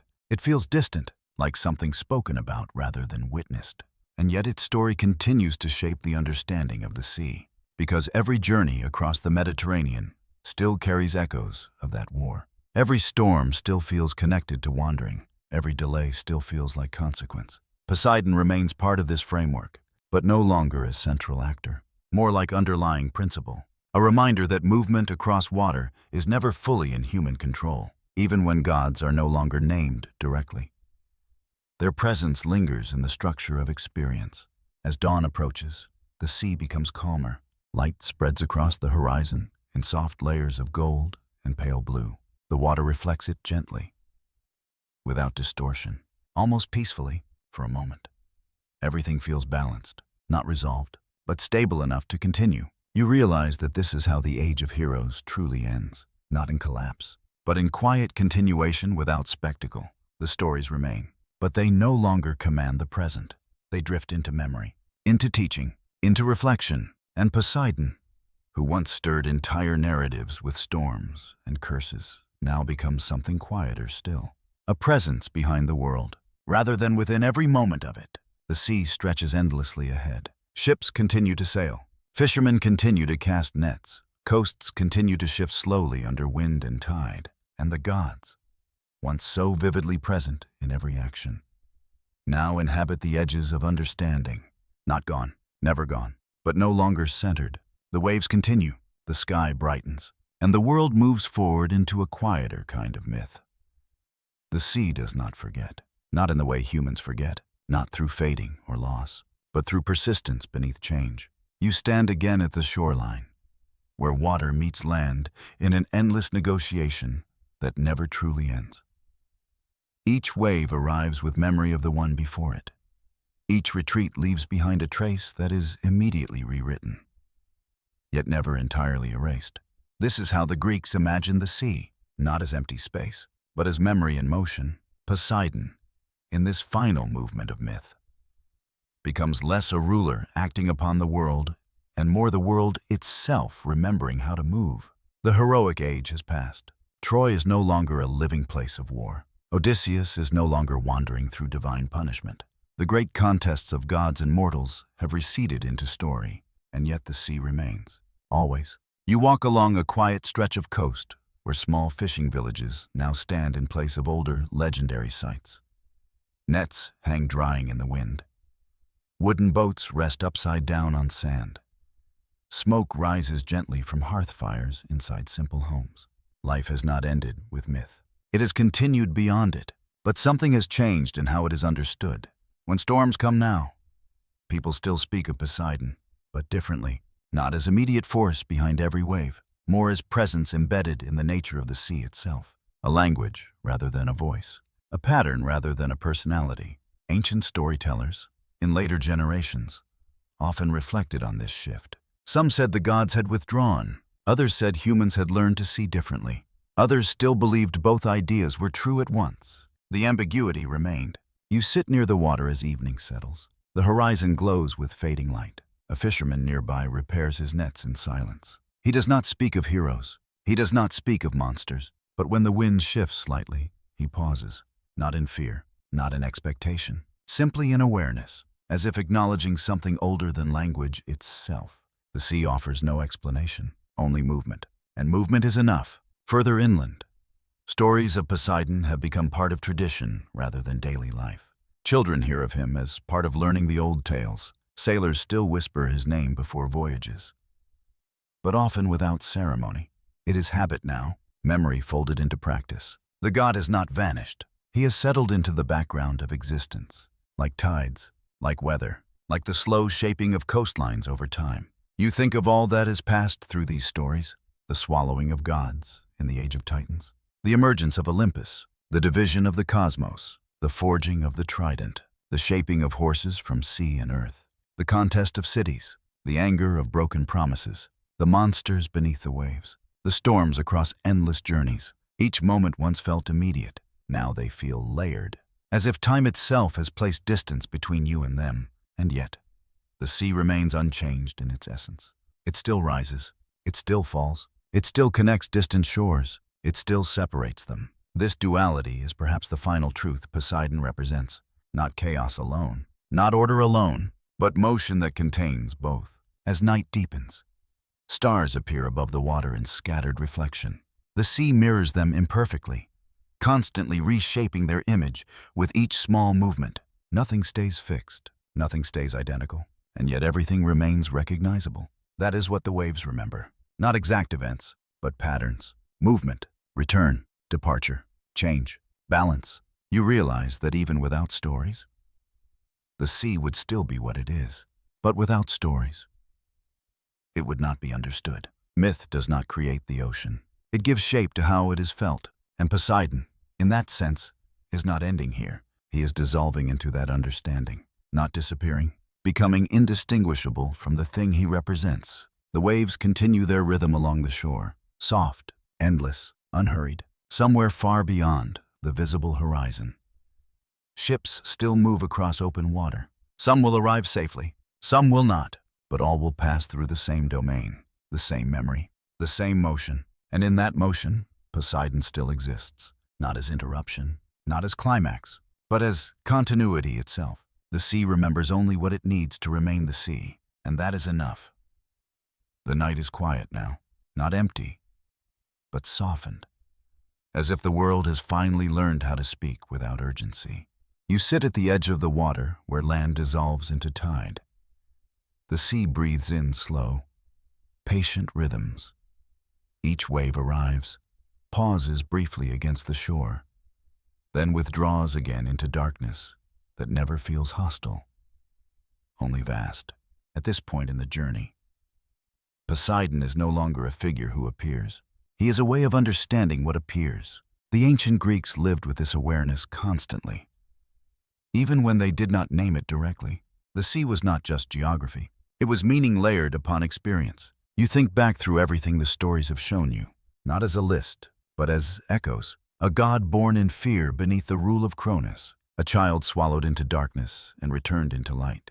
A titan war that reshaped the order of existence, a division of the world into sky, sea, and underworld.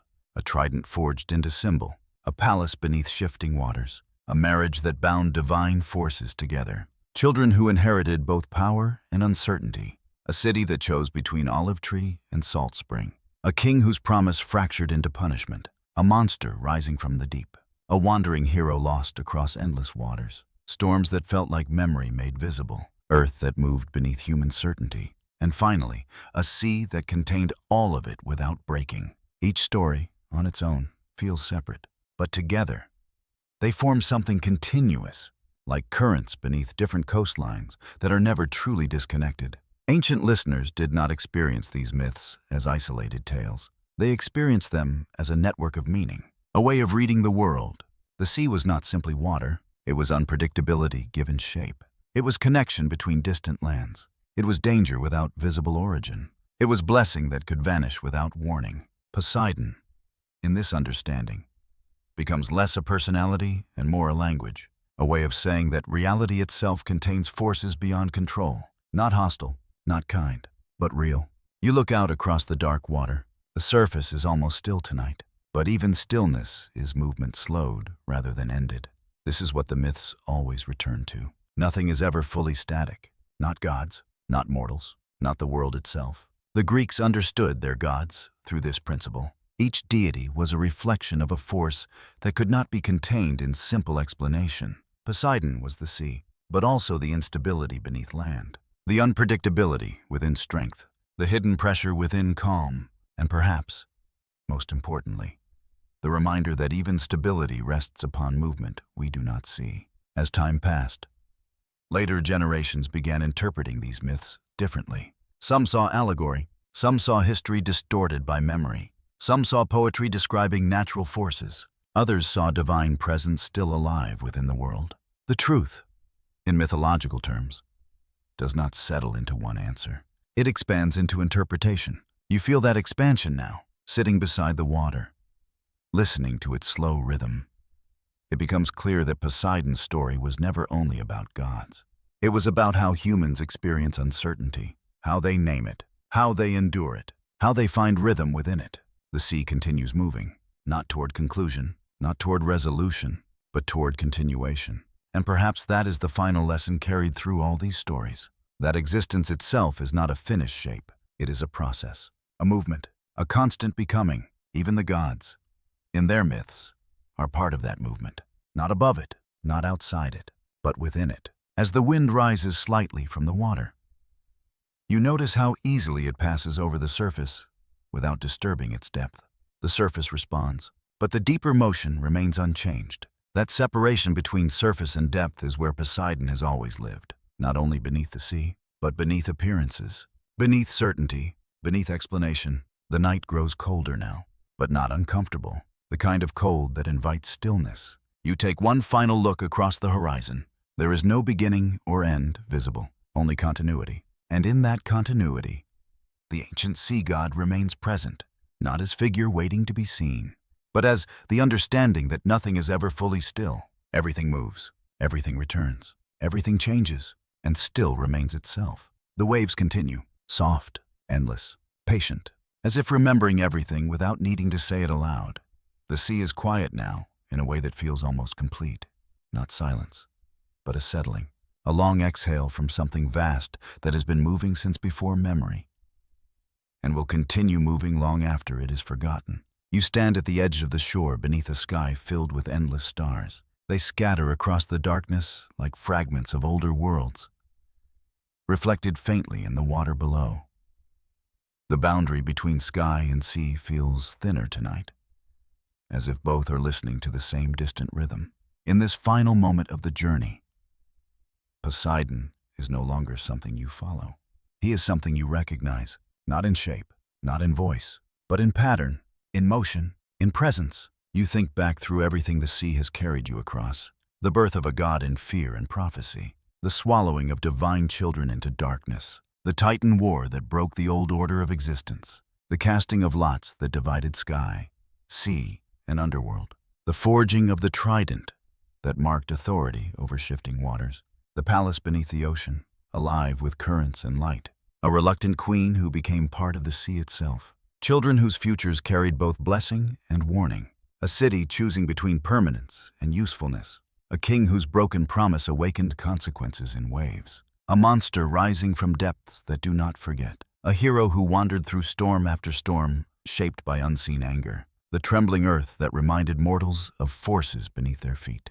And finally, the long fading of an age when gods walked closer to human action. Each story was once a moment of intensity, but now they gather into something softer. A single continuous flow, like water returning always to itself. The Greeks never treated Poseidon as a simple figure. They did not confine him to one meaning. He was not only storm, not only punishment, not only protection. He was the expression of what cannot be held still, of what cannot be fully understood, of what always moves beyond control. Even now, standing at the edge of this final silence, you can feel that truth more than you can explain it. The sea is not a symbol. It is a condition of the world. And Poseidon, in the imagination of the ancient Greeks, became the name given to that condition when it was felt most deeply. You watch a wave approach the shore. It rises. It breaks. It retreats. Nothing about it remains fixed. And yet, nothing is lost. It simply changes form. That is the final shape of this story. Not a conclusion, but a continuation. The stars above remain unchanged. Yet their reflections tremble constantly upon the surface below. Two versions of the same world, one above, one beneath, neither fully stable, neither fully separate. And in the space between them, meaning forms and dissolves without end. You begin to understand why the ancient Greeks never truly ended their stories of the sea. Because the sea itself never ends. It only changes direction. The wind moves gently across the water now, soft enough that it feels like memory rather than force, somewhere far beyond the visible horizon. Ships continue their silent journeys, some arriving home, some disappearing into distance, all of them passing through the same vast presence, the same unknown, the same continuity. Poseidon does not stand before you. He does not need to, because what he represented was never confined to presence. It was always within movement itself, within the world's refusal to remain still. The waves reach the shore one last time in your listening, not louder, not softer, just continuing. And in that continuation, everything the myths once carried becomes simple again. The sea is vast. The sea is uncertain. The sea is alive with motion. And humanity, standing beside it, has always tried to understand that motion through story, through gods, through memory, through myth. As the night settles fully now, the water reflects the sky with quiet patience. No beginning, no ending, only endless return. And slowly, almost imperceptibly, the boundary between story and silence fades. What remains is the rhythm beneath all stories, the rhythm that was there before Poseidon was named, and will remain long after his name is no longer spoken. The waves continue, the stars continue, and everything rests, gently, in between.